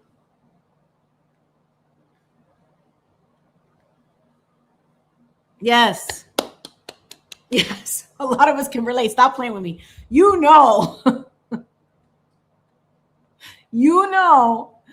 The minute that happens, your feelings are hurt. Stop playing. My heart cannot go on. Slap, turn the other way. The very dramaticos of the novelas, the telenovelas. Yes. That's the thing. It's like I finally realize like I truly live it more and more. I'm not going to say that I have it perfect, but I certainly feel a lot more comfortable in my own energy. It's a lot. It's a lot of energy. It's a lot of like thoughts and things, but I'm just happy to do it. And I'm happy to share that with all of you and to encourage you to be yourself. You know, like people say that, oh, be yourself. But what does that mean? Therapy will teach you when you listen. Certainly will. Listen, Miss Elisa said, absolutely not. Listen, are you a Sag girl? It's giving Aries Sag. It's giving air sign. But you know what? As a Taurus, I do the same thing. Yo que me harto. You know what I mean? Like hartar. Okay, that's a Spanish word. Like I'm fed up. I'm over it. But you got to get me to that point. But I'm slow. You know, in the zodiac, I'm number 2. I'm after the fiery Aries, who's very like, I like this cliff. Let me jump off of it. You know, that's 100% Aries. Stop playing with me. Very impulsive. Thinks later, right? Taurus is very much like, I am going in this direction. I cannot see anything. I need to stay here. I need to stay here. I need to stay here. And it's stubborn energy. But once I get, you're a Taurus? Listen, don't let me be Walter Mercado. Listen, if for the Latinos in the chat, Walter Mercado, the icon, the legend that was. R.I.P. to Walter Mercado. Okay? Mucho, mucho, mucho amor. That guy was life. Okay? Love him. So Taurus, I'm a Taurus too. So listen, Miss Elisa, I hear you. You cut people off fast. We're like that. Yes, we cut them, but it has to take us to that point because we're very stubborn. But when we get to that point, sweetie, I don't talk to the dead. Nope. If I deaded you, it's over. It's in the great. Se acabó. Se acabó la fiesta. It's over. I don't see you. I don't know you. Nope. Especially if the disrespect is wild, bro. Especially because what I know is that you're expecting me to be like, oh, I'm that energy because you want to feed on that, right? No, I am cold-blooded when it comes to being like, yo, the disrespect is real. Aquí te quedaste, and I'm going to watch you starve. Yes. Yup. Tú estás buscando. Vete por otro lado because it ain't going to be here, honey. Miss Christy, hello, beautiful. Yes. Of course she's a Cancer. Yes, she is. She's a happy birthday season. This is your season, Miss Christy. Oh, she's like the month. Listen, I'm a Cancer moon. So I feel all the feels, honey, very deep. I understand you, girl. Yes, Miss Christy. Yes, she's a Cancer. Miss Renee is the scale of justice. Listen, Miss Renee. Miss Libra in the house. Miss Air sign. I'm not gonna lie, like sometimes it's very hard for me to grasp the air. As an earth sign, it's like I'm always like grasping the air, like, come here, please. Por favor, I need something tangible to hold on to. But y'all don't play either. Nope. Y'all don't play. Y'all don't play. Wait, Miss Life Artist, are you a Virgo or a Scorpio? I can't see the sign. They both look the same to me. That's the one sign that like, listen, Miss Terry, I don't even want to touch the Aries because I already know. I already know Miss Terry. Miss Terry Aries, imagine this is a wooden spoon, okay? Miss Life Artist, you're my opposite. Yes. Oh my God, Miss Scorpio. Oh my God, you're my direct opposite. No wonder we get along, and no wonder you're an artist. Of course you are. Of course you are. Listen. Look, I'm telling you right now, Miss Terry is an angel. She is. She's the one with the trumpet. Don't play with Miss Terry. I've seen it. Don't play with Miss Terry. Don't play with Miss Terry. She will burn. She will burn ya. And she, with intention, will be like, y aquí se quedó. Right here, it stays. Oh, Renee, you're on the cusp. Okay, girl. Oh, so you're picking into both. Water and air, girl. Ooh. It's like, girl, what are we giving today? So now I know I'm learning a lot more. I think that's why people gravitate towards zodiac signs, because it kind of gives us a better understanding of like a base of traits that most of us have. And granted, you're not just your sun sign. Like your chart is very complex. And from the little that I know about like astrology and birth charts, etc., I had said on my clocket stream, the last one, which YouTube was being very escandalous because it like wasn't uploading correctly. I don't know what happened. And then like my views, like something happened with the views and like the video wasn't really up. I don't know. I don't care, but whatever. But what I said in that one was that there's a placement in my chart that makes me very contagious to people. I did the research, okay? I'm not going to tell you where, but that people want to control me. And the minute that they can't control me, they betray me. How's that for an existence?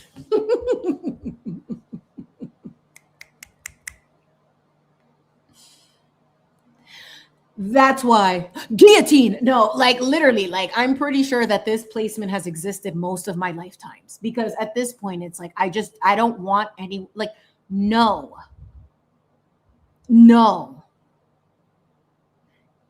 You can be nice to people, but the minute people disrespect you or step in your lane and try to like play in your face, that's a no for me, dog. Always. Don't let the glasses and the little croissant earrings fool you. Okay. But also as a Cancer moon, my fault is that I feel very deeply. So that's a part of this whole thing. It's like to the point where it's like very detrimental if I don't have that in check. I'm super intuitive. So like I feel things before they happen. When I say I can clock it, is not because I'm trying to like, but here's the thing, it's giving Cassandra because I'm like, yo, like, y'all not peeping, get out the building. Oh, you're being so silly, Chimi, stop it. You're being too little. I'm trying to put this piece of here. All right, that's fine. You're being too little, girl. Stop it. Don't be like that. Don't think, oh, we're fine here. 10 hours later, it's like demise, destruction, explosions, chaos. Oh, pero. And me just sitting with my popcorn, honey. And that's the thing too, is like so I think I have a wounded healer. So everybody has a Chiron placement. And my Chiron is in Gemini. So Gemini is the planet of communication. I will always struggle. Well, not always, because I'm not claiming that. I work with that energy, but my struggle has always been the right time and place to be able to communicate truth. And sometimes it wasn't articulated because of fear.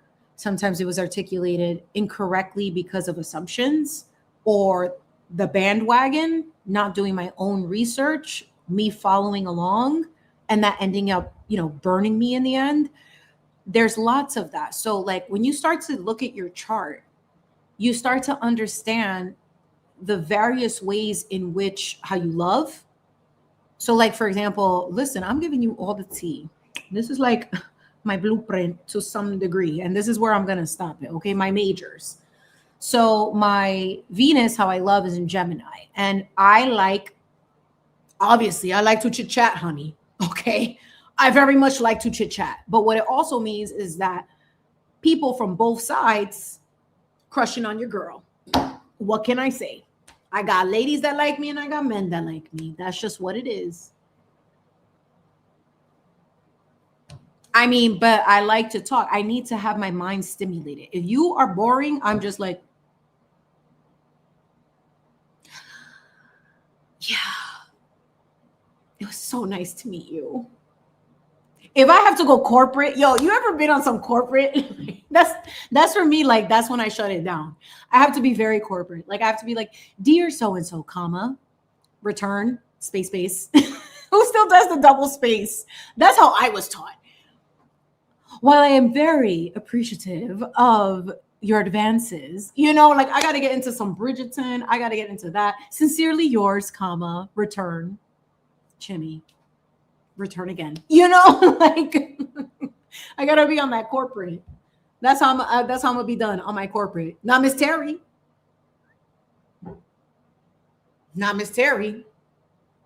Look at Miss Terry. I'm done. We know. I love her. I got nothing but the utmost love for my Terry. She knows that. Like, and Renee, like, those are my ladies. Like, Miss 808, I know she's not here today, but that's okay. I love her. She'll probably catch the replay. Yes, my girl. I love you. But you're old fashioned. Do tell. Do tell. Yes. Listen, Miss Elisa, Miss Terry don't play around. Nope. And I love that about her because I think that like there's aspects to certain relationships that you learn from people. And a part of like where I feel like my hangups are, I look at how other people are navigating through them and see if they're applicable to what I can do in my own life to improve that. So Terry, Renee, and Miss 808 have been very instrumental in helping me see things from a different perspective that maybe I didn't see. Because sometimes like we can get caught up, like we said earlier, in our own bubble of how we're comfortable navigating the earth, not realizing that you're forever evolving.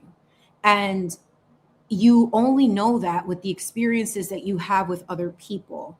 So I'm always somebody that is very receptive to what others have to say and how they're navigating through certain situations because I don't have the answers for everything.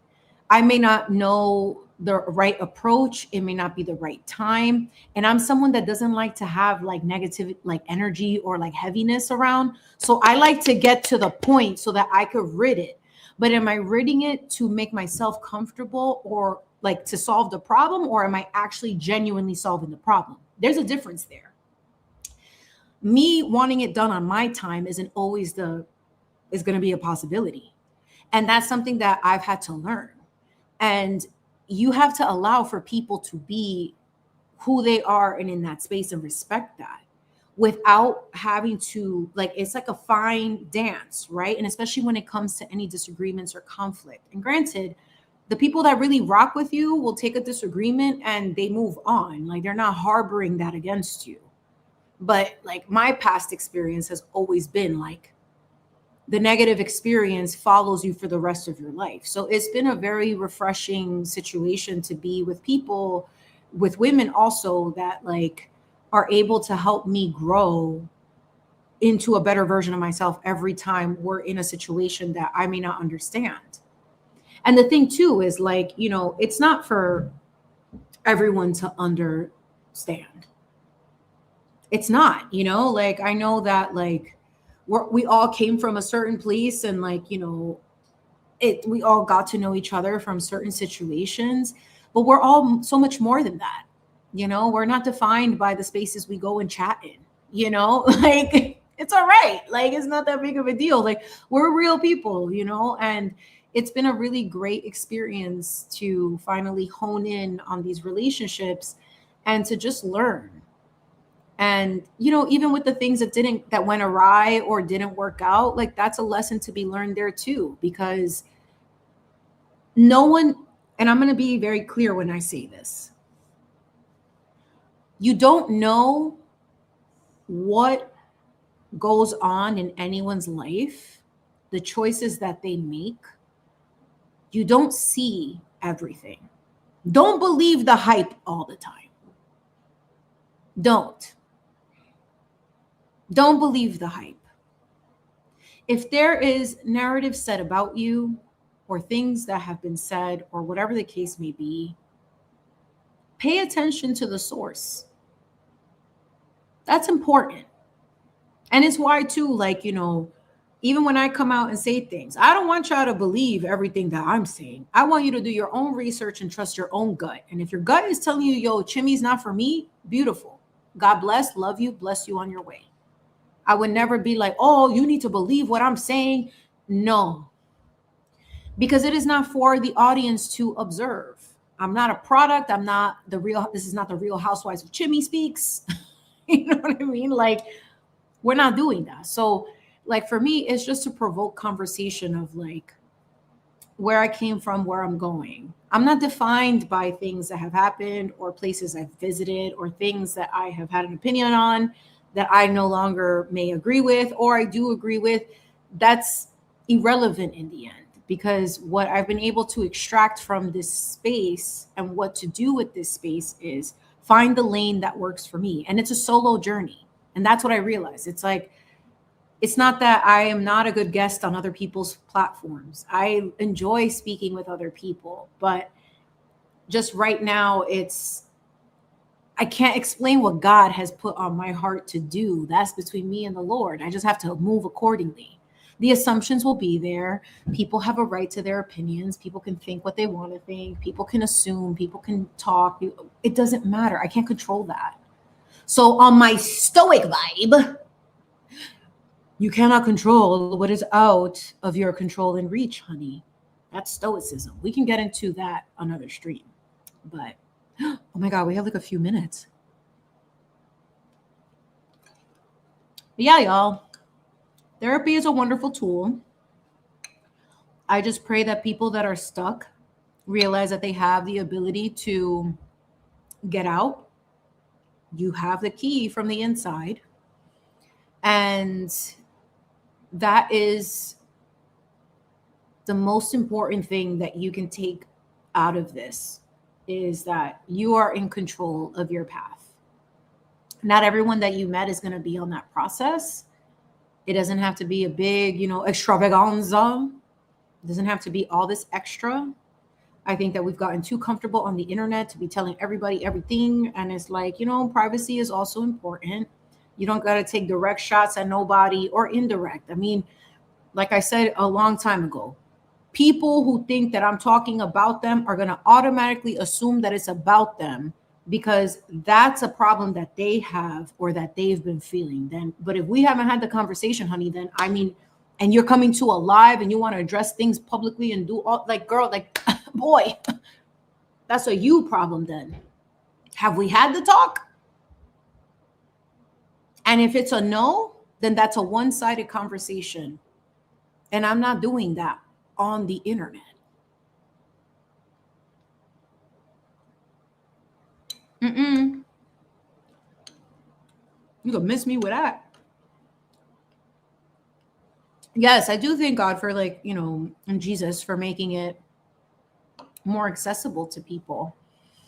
And I wish that, that it was like, it's kind of like teachers. I feel like some therapists are unfortunately in a position, like, there's not enough therapists. And also, therapy may not be the source for people to heal. There are other alternatives. And that's something that we can also look at, is like, what are the alternatives here?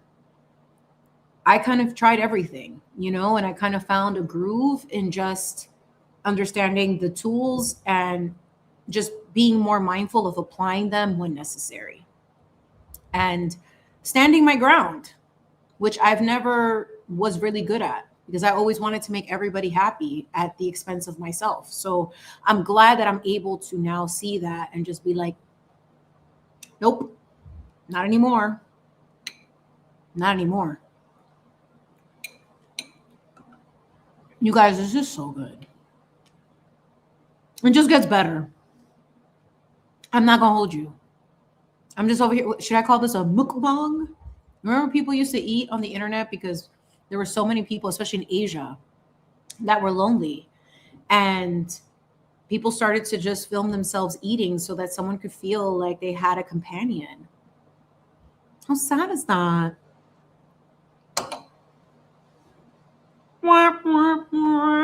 Literally. Yes. Oh my God. People pleasing is the worst. Ideals. It's like literally, like, it's like something leeching. It just won't leave you alone. It's like the devil. It's like Satan. You know how many times I got to say no to Satan? He just is relentless. No me deja tranquila. He doesn't leave me alone. Nope. Always through every crack and crevice, wanting to come, like the creatures are sent to me. Sir, déjame tranquila, please. Wait, we don't resolve all our issues on the internet. Kejara. You're not gonna catch me on these internet streets being messy, girl. The only thing that's messy is this thing right here, this Eton Mess. Yes. No, we're not doing that, girl. No. There is no resolution at the end of the day. Like, it's like, they don't, people don't resolve anything. They don't want to, because at this point it's become a currency. And it's no shade. If that's what you want to do, that's your right. It's a free internet. You listen. It's okay. We can get a little messy, but you know what? At this point, it's like, it just is what it is. You're absolutely right. But let's be for real. Like, to put that one, I see a little gift. Are people really in it to resolve, or in it for the bag?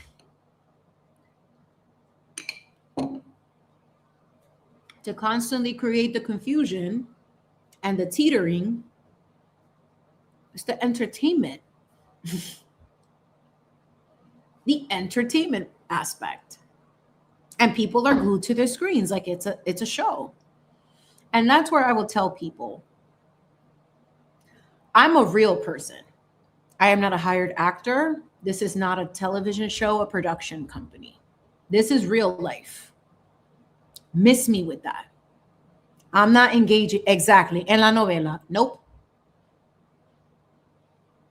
Nope. That's why I've been so absent in spaces, because I'm like, maybe I'll pop in here and I'll be like, hey, what's up? Send a super chat, send a support, whatever. Go very seldomly into certain spaces. Because I do sometimes miss chats. I do miss engaging with people. But then I was like, I'm exhausting a lot of energy consuming stuff that like is just not really like fulfilling, because it's like, it doesn't feel like there's no end. It feels like there's no end in sight. And at that point you feel helpless. And it's like, I don't want to feel like that. And at this point, everyone, you know what? Yeah, I want to do this. God bless. God bless. It's just become more and more like, really, it's a lot, like it's a lot. And these are real people. This isn't like, a TV show with a production company with people getting hired to be messy. These are actual humans. Like people, regular everyday folk, your neighbors, your friends, your, people you admire. Like, we blur too many lines. And for money, it's like, and in this space with like where real tragedies happen, it's like, man, I don't know. That makes it brings me great pause. And like a part of it was also too, like I participated in that.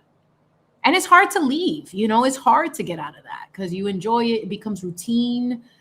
You kind of are in a trance, of like the constant.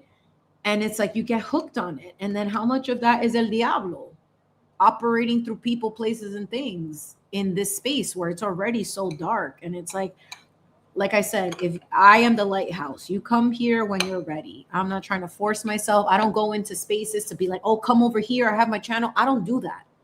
It's no disrespect to anybody who chooses that path. That's your right. For me personally, I'm like, I learned my lesson there where it's like, I've already offered enough of myself to spaces. I have love for everybody. Everybody is free to do what they want to do. I'm just on a different assignment. And that's like what I think is important to recognize. And, if people are free to think what they want to think, I have nothing but love and respect for everybody. I'm just on a different path right now. And that's just my assignment. I don't know how else to really explain that. And I'm just grateful for the people who like understand it, because I do think that it can be misconstrued. And respectfully, like, you want to know what I'm doing? Come find me. Come find me. We are baking and cooking and doing all that. Oh, we're going to cook next, but we're going to paint first, our bird series. Like I'm just trying to create cool things, and make nice stuff, silly things, and just try to be a little bit more fun. And I think, it's been a very healing process. And that's what I hope to encourage for others is like, heal. It's such a great feeling to feel free and just at least be free, or at least know you have a choice. You don't have to engage anywhere. You don't have to be anywhere. You don't have to explain yourself. Like I've been saying, nobody pays my bills except for we leave that, my family, etc., what I have going on. And like, I want this space to become something that's solid, and that takes time to build, because there's a lot of people who like that stuff, like you would think that there would be more people that are ready to move forward. But then the sad part is that it's such a small audience that actually is receptive to change and growth. That's unfortunate. Like if you really think about it, that's really what that is. And granted, like I'm a terrible person at promoting myself. I don't like, I'm living in my own world, like I don't feel the need to go do, I've already given my energy to so many different spaces. If people like me or don't, that's okay. It's just hard. It's a realization of like the people who want to do the work and do the light work. It takes time to build that, because there is no instant gratification here. Maybe that, yes, you quickly saw me put a dessert together. But in terms of the conversations, a lot of people are not ready to have them. Nope. That's a fact. Oh, Renee, maybe we'll do a butterfly series. That would be so cute. You know what? My husband and my daughter saw, but it's called a swallowtail. Listen, that's a very scandalous, very scandalous species name. But it's like a tiger one. And I had those exact colors. Yes, you know what I'm talking about. Yes. A butterfly series would be really, really good. Because, actually, when I turned 36, I had created a whole butterfly series. And it was just like cookies to match my cake and do all that stuff, because it was like the whole point of evolution. I don't know. Did y'all see, like really quickly, did y'all see on my posts, I shared some of like my old cake work. Not really cake, it's edible art, but I did let me see if there's a way for me to share it on here that I don't have to use this stuff. Let me see. Hold on one second. I can do an image file. Yes. Oh, you know what, StreamYard, you're worth the money. Only for today, because sometimes I'm like, girl, you're so expensive. Tú estás bien expensive, girl. Wait, no, I think it's in my baking photos. Yes, frames. You guys, I can't even freaking believe I did this. And I'll show you actually what I used to do. Look at that. So I made this. I made that. So that was, so I used to be obsessed with Jeffree Star. I had said it in my post, but like Jeffree Star, I know he's a very controversial person. Like people don't like him. He is a little scary, but you can't front that like in the 2014 to 2016, especially at the peak of the beauty community, he was very innovative. And a lot of the stuff that he used to put out, like the girls were like literally spending their entire paychecks on this stuff. And I was one of the people that was very invested in wanting to be a Jeffree Star Cosmetics purchaser, because I just thought that his palettes were incredible. And the Alien palette came out, and like the first thing I noticed was just like it didn't look like anything else. It was very different. Nobody was doing anything with that shape. I mean, it just was like the whole color scheme, everything was really cool. So when you bake for a living, or when you start doing it for content, you start to accumulate a lot of stuff. And I am just somebody that doesn't like to waste things. I try my best not to. There's a lot of money that goes into these things, and cake material is expensive. So whenever I had a cake order, or anything like that. Because I was working independently, I would have to buy specific things for that particular order. And I had a lot of leftover like fondant, chocolate, buttercream. Well, buttercream I didn't use in that. So, but I did have buttercream. I would have to think of how to use that. But a lot of fondant, gum paste, like most of the decorative stuff. And I was like, how do I make this into art? And this is what I came up with. And I remember this very clearly because this palette came out. And I remember, like, this is before I put my face on the internet. I used to hide behind my work. That was like kind of like my intro. It was like, first it was just the work. Then I would hide behind the work. And then I finally came out when I started feeling comfortable, like showing my makeup looks. I didn't feel very confident at first. So this was like a slow introduction into that. And then like to see, like I made all those hand done roses, every single one by hand, colored and painted. They're all dusted with petal dust.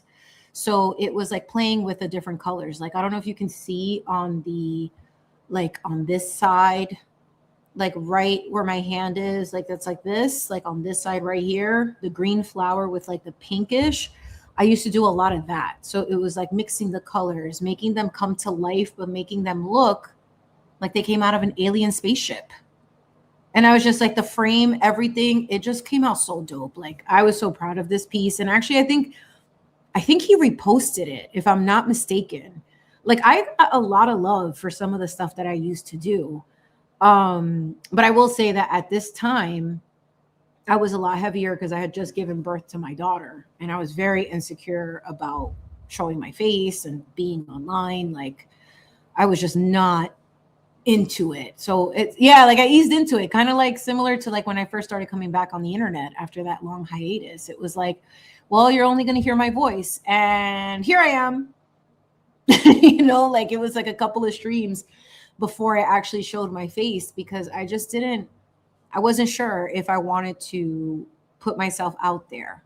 Because I will say that once I did and people saw me, and it's not because I think I'm like the hottest thing in 50 states. It's not that, but things definitely changed when people saw my face. It's just like I was a target for a lot of weird energy and a lot of attracting really weird people. And I was hesitant about that to do it again because I've experienced it the first time. And granted, the first time I was a little bit in a different headspace. I was not over the postpartum stuff. Like I definitely felt like that lasted way longer than a year. It definitely lasted a couple. And it was really hard. Like, so I was not operating in my best self, but I was making things. Like this was my cry for help. This was how it was beautifying my life, was through art.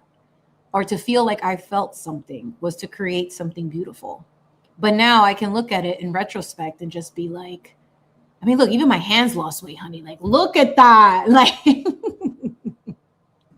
bendito. Like, I look at that version of myself. I'm like, girl, the places you will go, the things you will see, and how you will be, Chimi speaks. It was really dope, though. It was really dope. So it's cool to look back at these things and to like have a memory of them and just revisit that. Like, I never thought that I was that big of a deal at all. And then I'm like, wow, I'm really good at a lot of things. That's a rarity. And I have to start respecting that because God blessed me with these gifts. And here I am misusing them, misplacing them, offering them to the wrong people, places, and things. I can't do that anymore. You know, like I have to respect the craft. I have to be more intentional. I have to be more protective of what I'm given, more protective of my space and energy, where I spend my time, and protect what was given to me. I earned them. And a lot of us don't realize that. Like we earn things, but you know, because of the conditioning that we're in, we just give them away. And no more. I'm not doing that. Miss Michelle Beach, look at your picture. Listen, Miss Michelle Beach's tan is, listen, she is tan to the gods, honey. She looks amazing all the time. The blonde hair. Yes, my bedazzled girl. Yes, thank you, Miss Life Artist. So yeah, like it's just like, guys, like, you know, this is a form of therapy. This helped me heal in a lot of ways too. To get out of the funk that I was in was to create and to lose myself in the art. And I know that sounds so cliche. Oh, you're losing yourself in the art, but there it is a spiritual process. It is a very like you're connected to a higher source when you're doing this type of work. Do you know how long it took me? Too many hours. And I would just do this and I would tag Jeffree Star and like all the people and all this stuff. And like when I got reposted on his Instagram page, it was years ago. Like I was just like, yo, I have a knack for this stuff. Like I'm pretty good at this. And like someone had suggested because he sells like these mirrors. And they were like, that would be so dope on a mirror. And I was like, listen, is the team listening to the people? Y'all want to pay me to do it? Hello?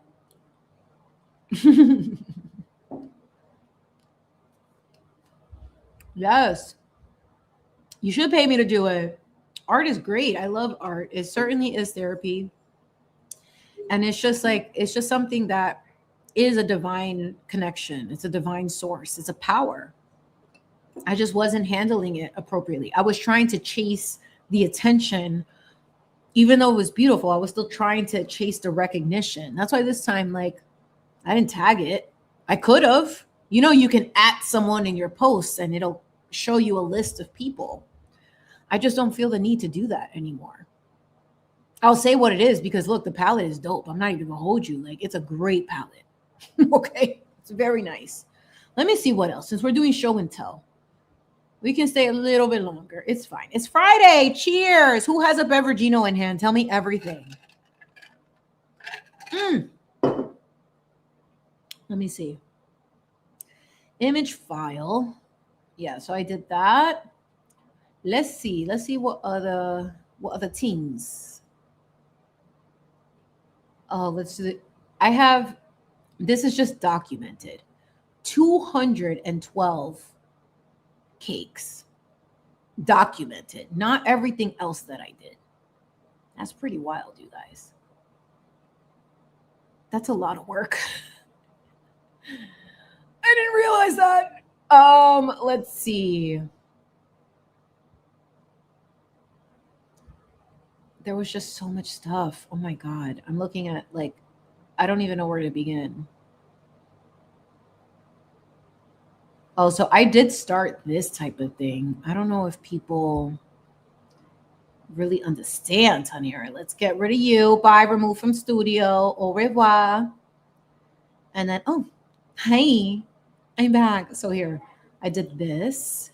I did a whole Zodiac series. So all of that is fondant that I marbled. And then I wanted like a geometric type of thing.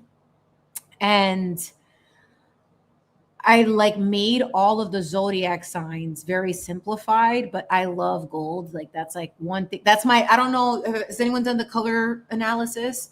Gold is my favorite metal, precious metal. It's gold. So I did these like this. I did all of the zodiac's signs in this way.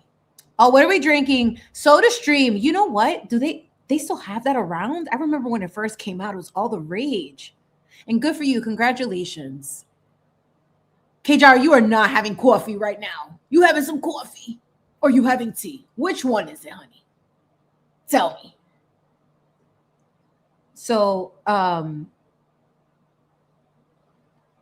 yeah, like these were really fun. Like I love doing these. These were great. Like the Zodiac cakes. Let me share one more because I don't want to give you all the goods. You know what I'm saying? Oh, you know which one I want to share? This one.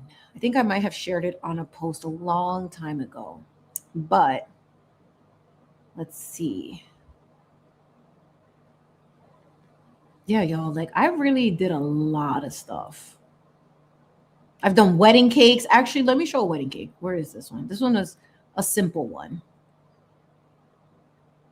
Can I see that? Let me see. Yeah, hold on. Remove.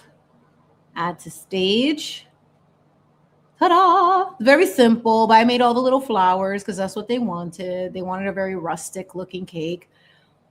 I had to like make the cake boards like myself, but people love this type of stuff. And then, you know, my husband is an artist too, and he was just so instrumental in helping take a lot of the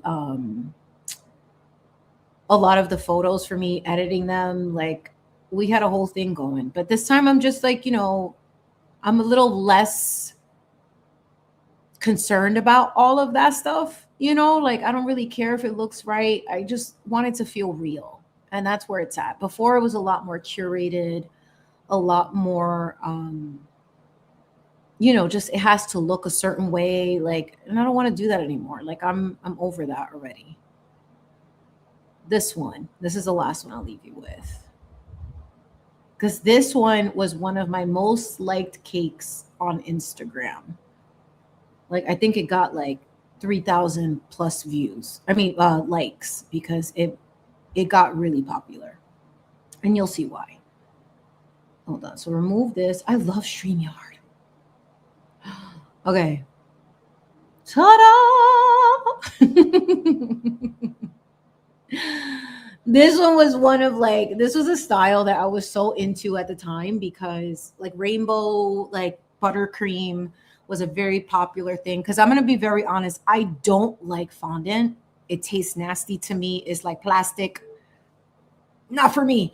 So this was my aesthetic. This was my style. Like this is the type of stuff that I always live for. Like the drip cakes were a big deal.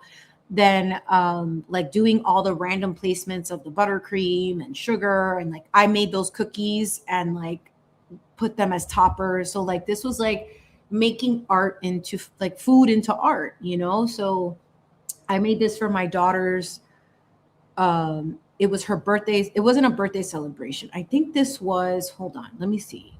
Was this the 3 months? So in like Asian culture, for the most part, they have 3 month celebrations for children. And the reason why is like it's the 100 days that you celebrate.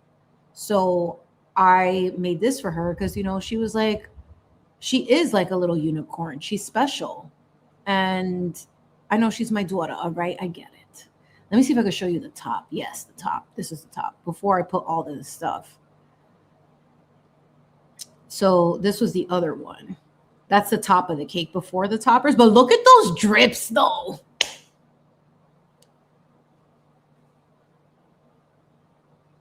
Yes, honey. That's a white chocolate drip.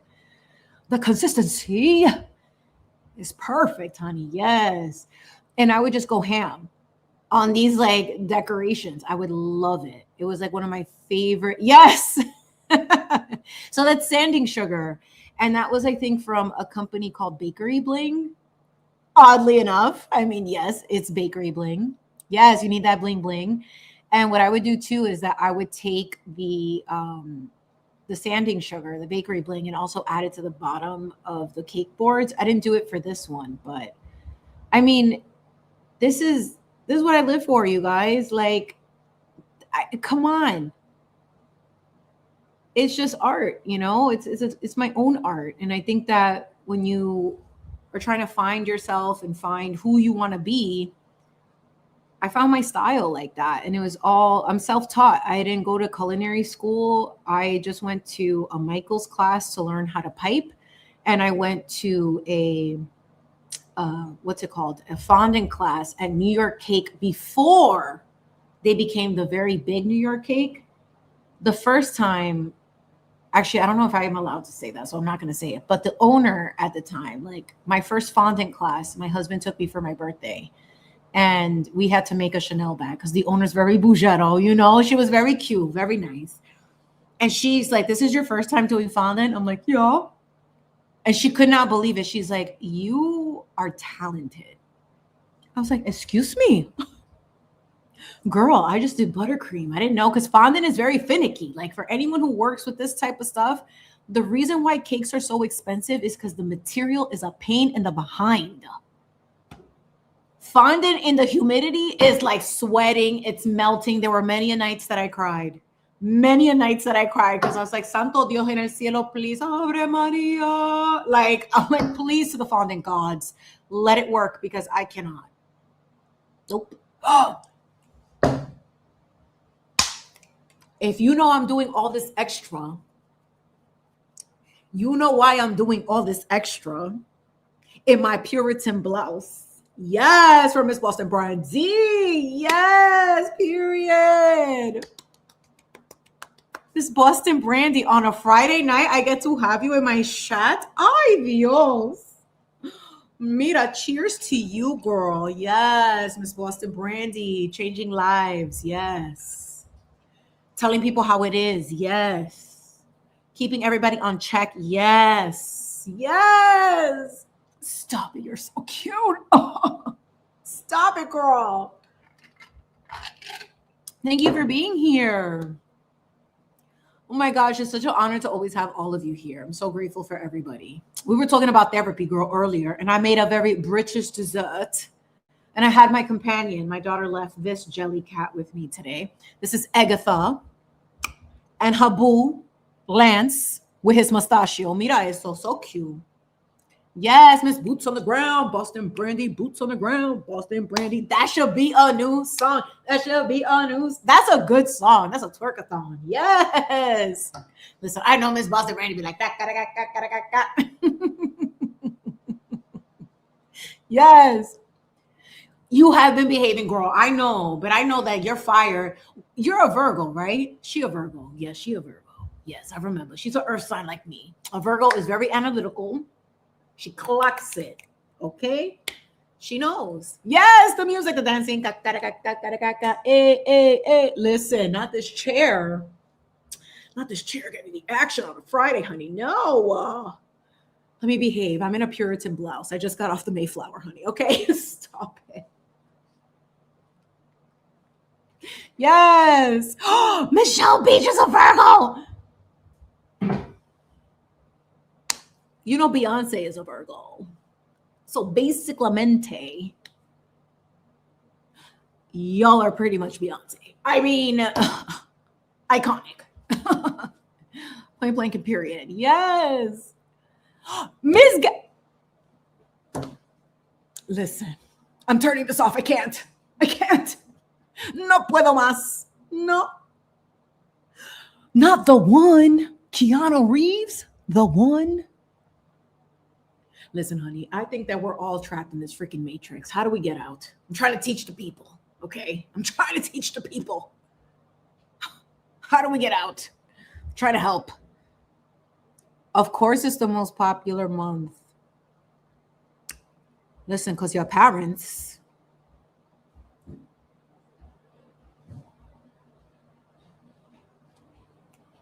Enough said. Listen, if I had these long nails, I would let the nails do all the talking. There's this one guy that I follow. Yes, a guy. He's a Puerto Rican dude. I think his name is J Show or something like this. He is so out of control, but he has nails that are like this long with like Swarovski crystals decorated. And he literally has like shorts just doing this. And lets the nails do all the click-clacking and all the talking. Look at this one rogue hair.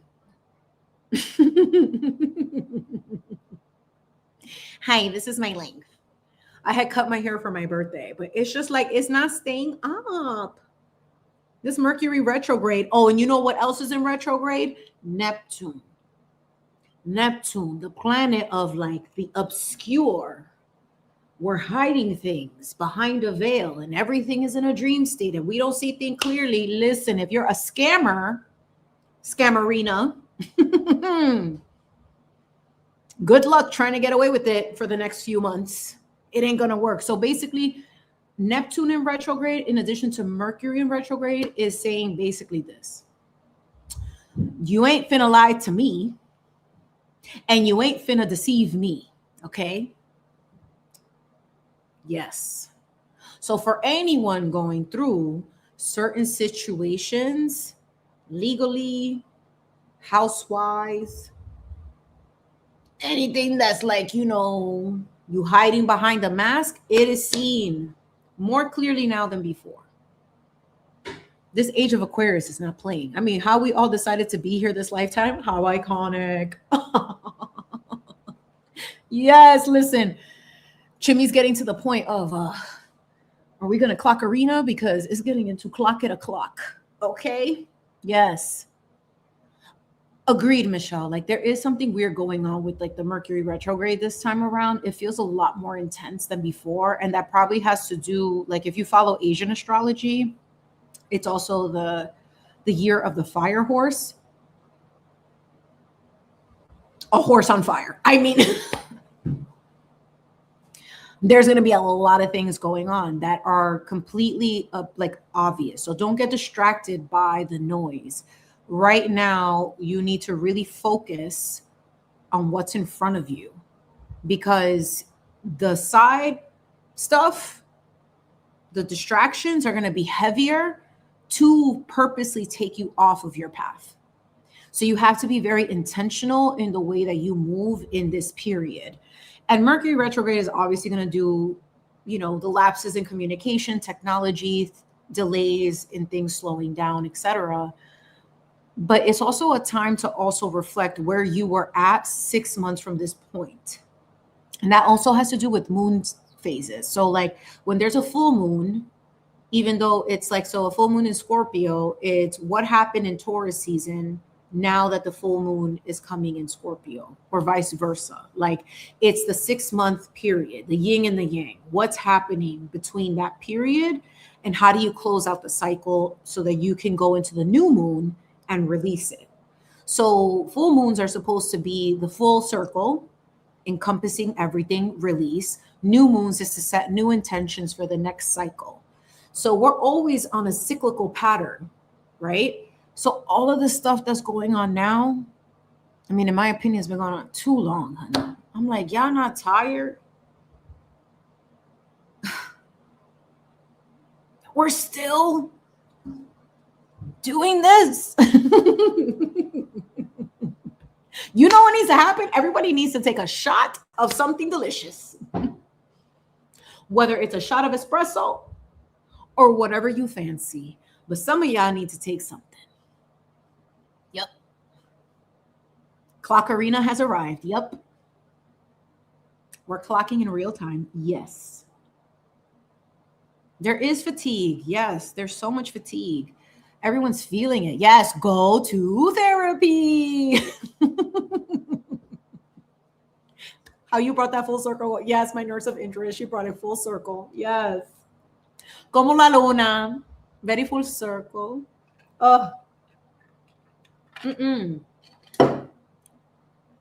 Go to therapy. Because that, listen, when I get into my zone and I'm really like focused on talking about what I'm talking about, that energy's strong. It's real. Because I do think that like I'm tired. The same stuff over and over and over, and different characters over and over and over and again and over and over and over, and why again over. Se acabó la fiesta, please. It's like a never-ending roller coaster ride that you did not ask to be on. Girl, I've been clocked out. What? Girl, what? Listen, y'all about to have me like with all my hormones messed up. I'm about to get a mustachio. Okay, like come on, I'm already about to start going through my perimenopause. Y'all not gonna catch me out in the street looking like Lance. All right. Go to therapy, fix your life. Y'all people got me up. Lord have mercy. Listen. All right, we're going to switch up the vibes real quick before I leave. Let's end it on a musical note. I am not a singer. I will profess that, but I love to sing out loud because it just makes me so happy. Wait, hold on. I want to read Miss Michelle because Miss Michelle drops gems. I just thought this last night. I was watching a YouTube. Okay, we're watching the YouTube. And thought to myself that all this stuff was on repeat and old. Maybe a new person won't get it, but I'm done. Facts. Yes, I think everybody got fatigued. Everybody, it's like you get out of the trance and then you're just like, what happened? How long have I been here?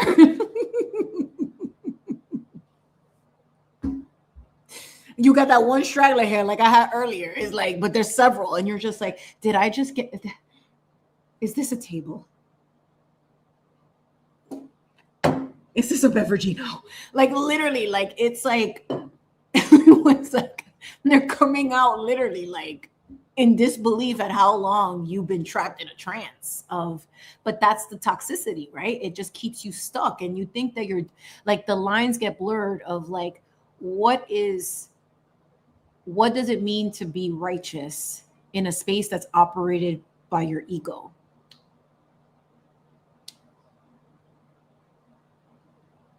It gets exhausting because then it becomes self-serving, and that in itself is not what that's about.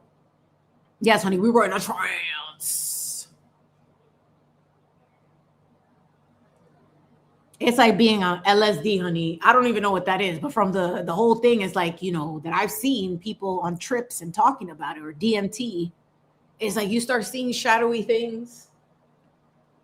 You start like not knowing how to function. Your eye just starts twitching. Anybody have that when your cortisol levels are through the roof? Your eye just automatically is just like, it's okay, Terry. Listen for the girls. Listen for the girls. Stop it, Terry. I know you did that on purpose. I'm just kidding.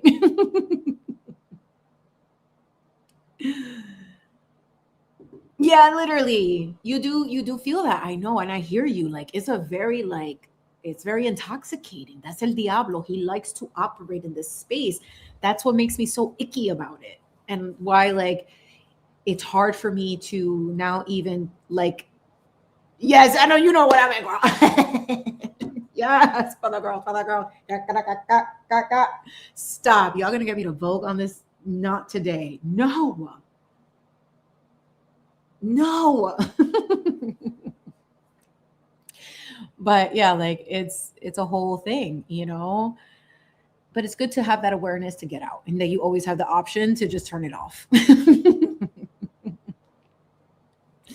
It's good to turn it off. And it's also too like, I understand that it's also a part of people's livelihoods and stuff like that. Like I get that. Like how you get your bag is your business. Is not for me to determine whether that's right or wrong. But like the spring chickens of all of these, like, huh, over here, huh, over there, huh, huh, huh, huh, huh. And here I am entertaining you in my Puritan blouse. You know what I mean? Like, just trying to spread some light and love, honey, some healing vibes. Nobody wants to heal. Everybody wants to stay stuck. Maybe not y'all, but you know what I mean? Like, there's just a lot more people conditioned into the trance, into the yes, yes. That's that NPC culture to some degree. Thank you so much. It's from Mango a couple years ago, actually. I fell in love with the Puritan collar, the Amish collar, and I was like, of course that's who I want to be. Obviously. Like, give me the 1800s. Like, let me be on a farm and can some goods. That's what I want to do. Let me bake a pie and put it on the window like I used to read in the books, and a cat's gonna come smell it. That's cute too.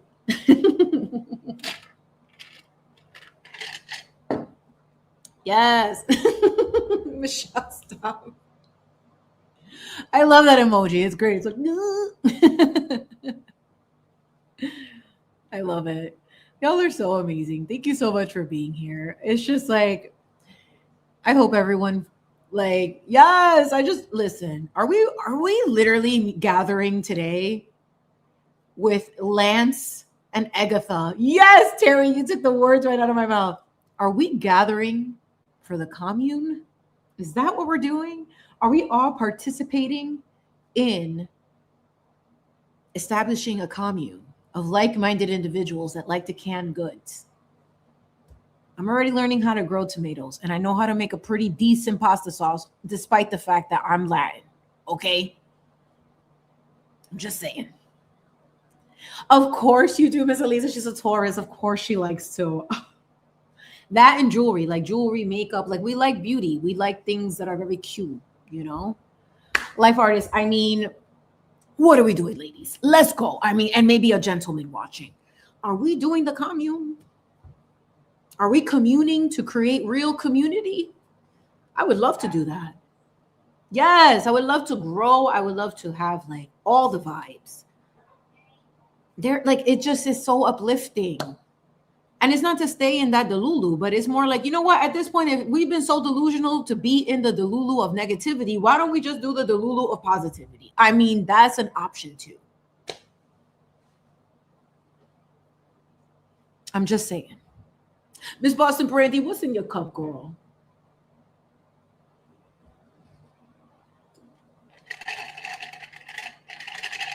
What's in your cup, girl? You got to come to my stream with a beveragino, girl. Okay. Yes. Miss Grace, listen, Miss Gracie, life artist, Miss Gracie is so fabulous. Okay. She's fabulosa.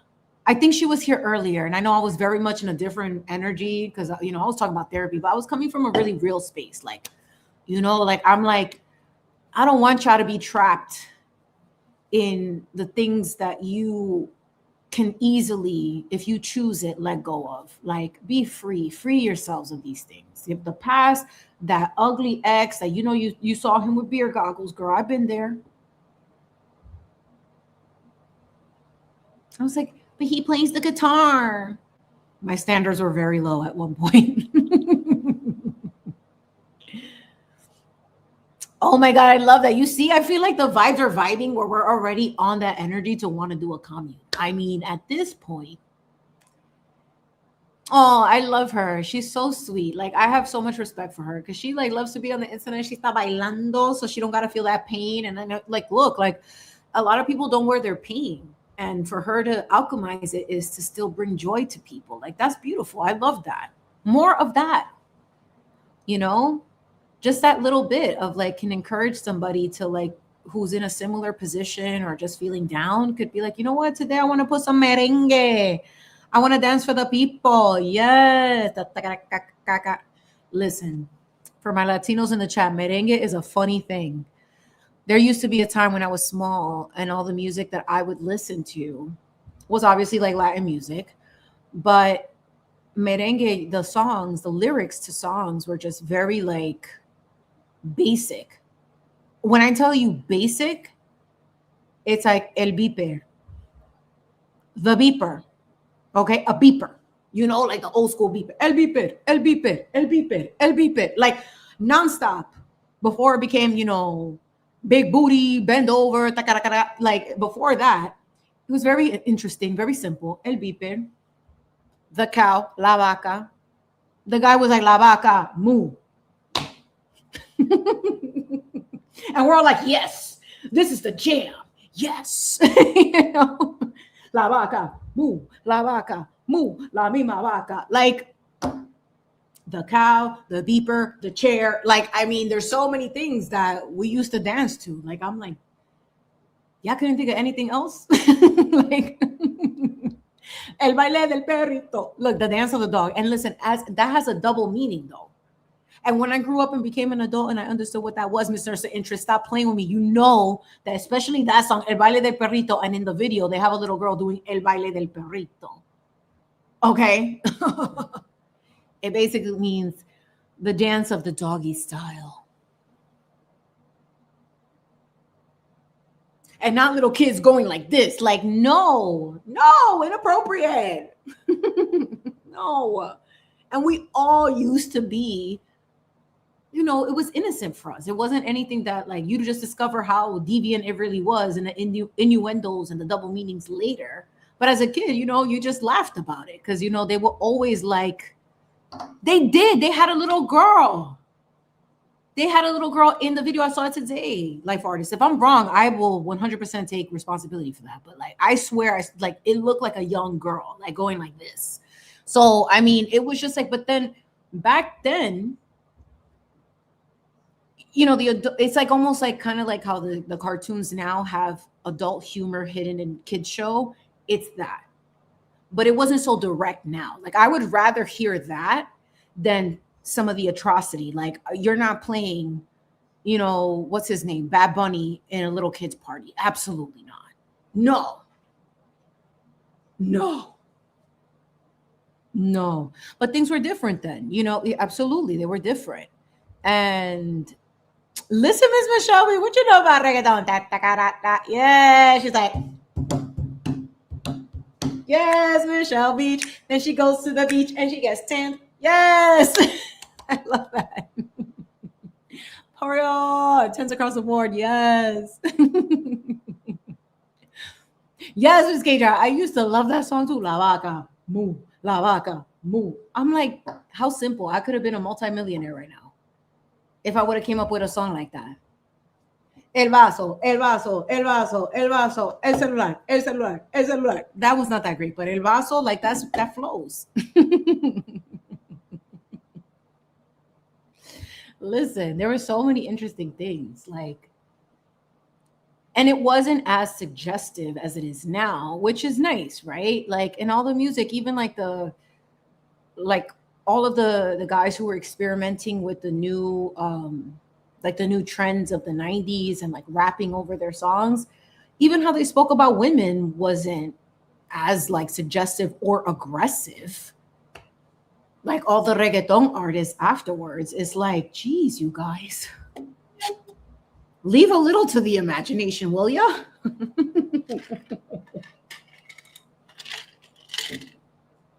Excuse me, por favor, señor. Un cubano. Ya tú sabes, un cubano. Listen, I love cubanos. I love their food. I mean, we share a lot of that, you know? El alfa. Stop it with el alfa. I don't understand what that man is saying.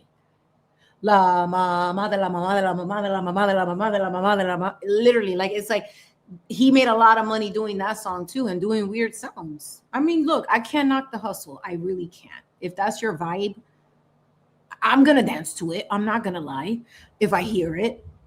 But he is... He has a song that he's like, he likes some lady, and she's like, he's like, because she's from, like, he basically likes the entire lineage. He don't even know the ancestors. The ancestors are on the other side. They're like, sir, you better calm your nerve. Calm it down, sir. Yes. Yes, right? Like some of the lyrics are like, no, we're not doing that. So I do miss that. Salsa was always very nice. Like they always had, like, there's nothing very, if anything, salsa is just very dramatical because everyone's like crying about how bachata is very dramatical. They be confessing all their cheating ways. They had a whole song. What was the name of that song? No es amor. Obsesión. Obsession. They be talking about all the deadly sins in their songs, honey. I should listen to them before I write my Patreon post, okay? Like, they were just like, you know, we know that we're not supposed to be together, but, you know, I'm so obsessed with you. Let me be with you. I'm going to be with you. Wild times. I'm telling you, wild. What else was there? There was a lot of salsa. I don't know. I had a really big obsession with music. I had so many interests. I went through like a rock and roll phase-ish. Not really rock and roll. Like I was like very much into like the mainstream, like the Led Zeppelins, the Velvet Underground. Then I liked, you know, Incubus. I liked Block Party. That was like one of my favorite bands from London. They were British. And I remember like I saw an interview and the guy had asked the main singer, he's like, why do you sound British when you sing? And he's like, it's because I am British. Plain and simple. He sounds very British. I loved it. Who else did I love? I said it earlier. I love the Smiths, Morrissey's voice, not the other one. Calm down, my Bostonian people. We ain't talking about ese. Okay, ese hombre que tú ves ahí. Listen, La India. Oh, listen, I need y'all to go look for La India ese hombre. And if you ever want to insult your man, She got you, baby. She clocked her, she clocked that guy with that song. And all of us are like, yes, La India. Yes, of course. Pero sí, señor. Ese hombre. I was just like, un payaso. What else did she say? Clown is payaso. I forget the lyrics, but they were great. She was amazing. I loved her. Loved her.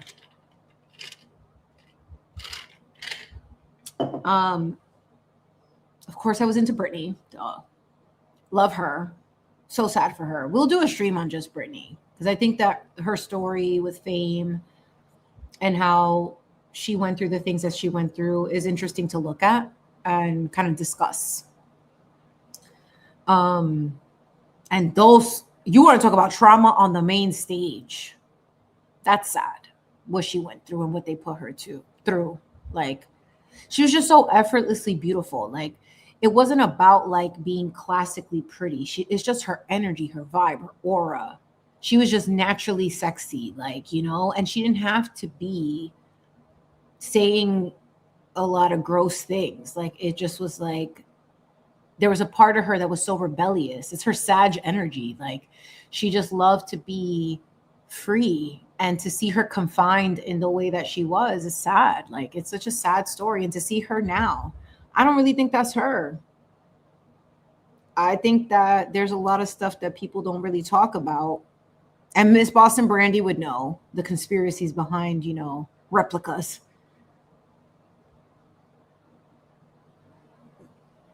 Yep. But listen, it's already going to be 11 o'clock, honey. And I got family coming over tomorrow for a barbecue. And I need to get ready for bed so that I am rested and not pressed when I am getting my elote salad together and pre-cooking my sausages so that when they are grilled, they are perfectly charred and juicy. That is the trick. Because, when you grill like meat, sometimes they get dried out because like... Especially like Latino people, we like to cook things to death. Like, they're like, you get a salchicha and it's like literally like dry, okay? Because like, especially like the Italian sausages, at least the ones that I get, they're a little bit thicker. So same with chicken, like a good way to, like, if you want to like speed up the process when you grill and to kind of cut time so that everything kind of comes out at a good time. What I've learned is that you kind of pre-cook like some of the food beforehand, and then you just finish it off by charring it. So like chicken wings, I'll bake them at a really low heat until they're like just done, and then let them finish and get crispy on the grill. And the thing is that because chicken wings have like that layer of fat on the outside, you don't have to worry about them drying out too much because the fat is going to automatically seep into the meat. So you're good. And then when it comes to sausage, it's the same thing. You kind of want to like almost boil them or like blanch them, like kind of like pre-cook them just slightly. So that way they fully cook and retain their juices once you put them on the grill. She's a griller. Yes, I love to grill. It's one of my favorite things to do. I love to watch things happen. I'm like, I will watch a sausage grill. Okay. I want to watch the char marks. I want to get the traditional thing that you would see on the commercial, the lines and everything. Yep. Yes, Mr. Sh, you could do that with the ribs. Yes. It's great. Like, I mean, because unless you have a smoker, it's a little bit different. I don't have access to that. So that is a great tip for anyone who likes to grill or do that. Is just pre-cook some of your stuff. I'm making like an elote salad. And look, Asians love chicken wings at a barbecue. That's like a thing. I didn't know that. It's like a thing. I'm here for it, okay? I love a chicken wing. But anyway, with that said, my beautiful people, I appreciate all of you. I pray that this episode of our baking live was a little short. Maybe I could have done the meringues and let them dry out completely. But I'm glad that I got to experiment and do a new form of content, which is to pre-record and show you how I make things. And I'm just so grateful for you all. And yes, Miss Nurse of Interest, if anything, if you can take anything out of today, it's just to be good to each other and learn to leave people where they're at. Be more compassionate towards yourself and understand that, all of us are on different paths right now. Therapy is a tool that has been readily available. Utilize it, use the tools that you're able to learn, and you don't have to be trapped in the cage that you have given yourself. If you truly want to evolve, you can do that. If you want to do better for yourself, you can do that.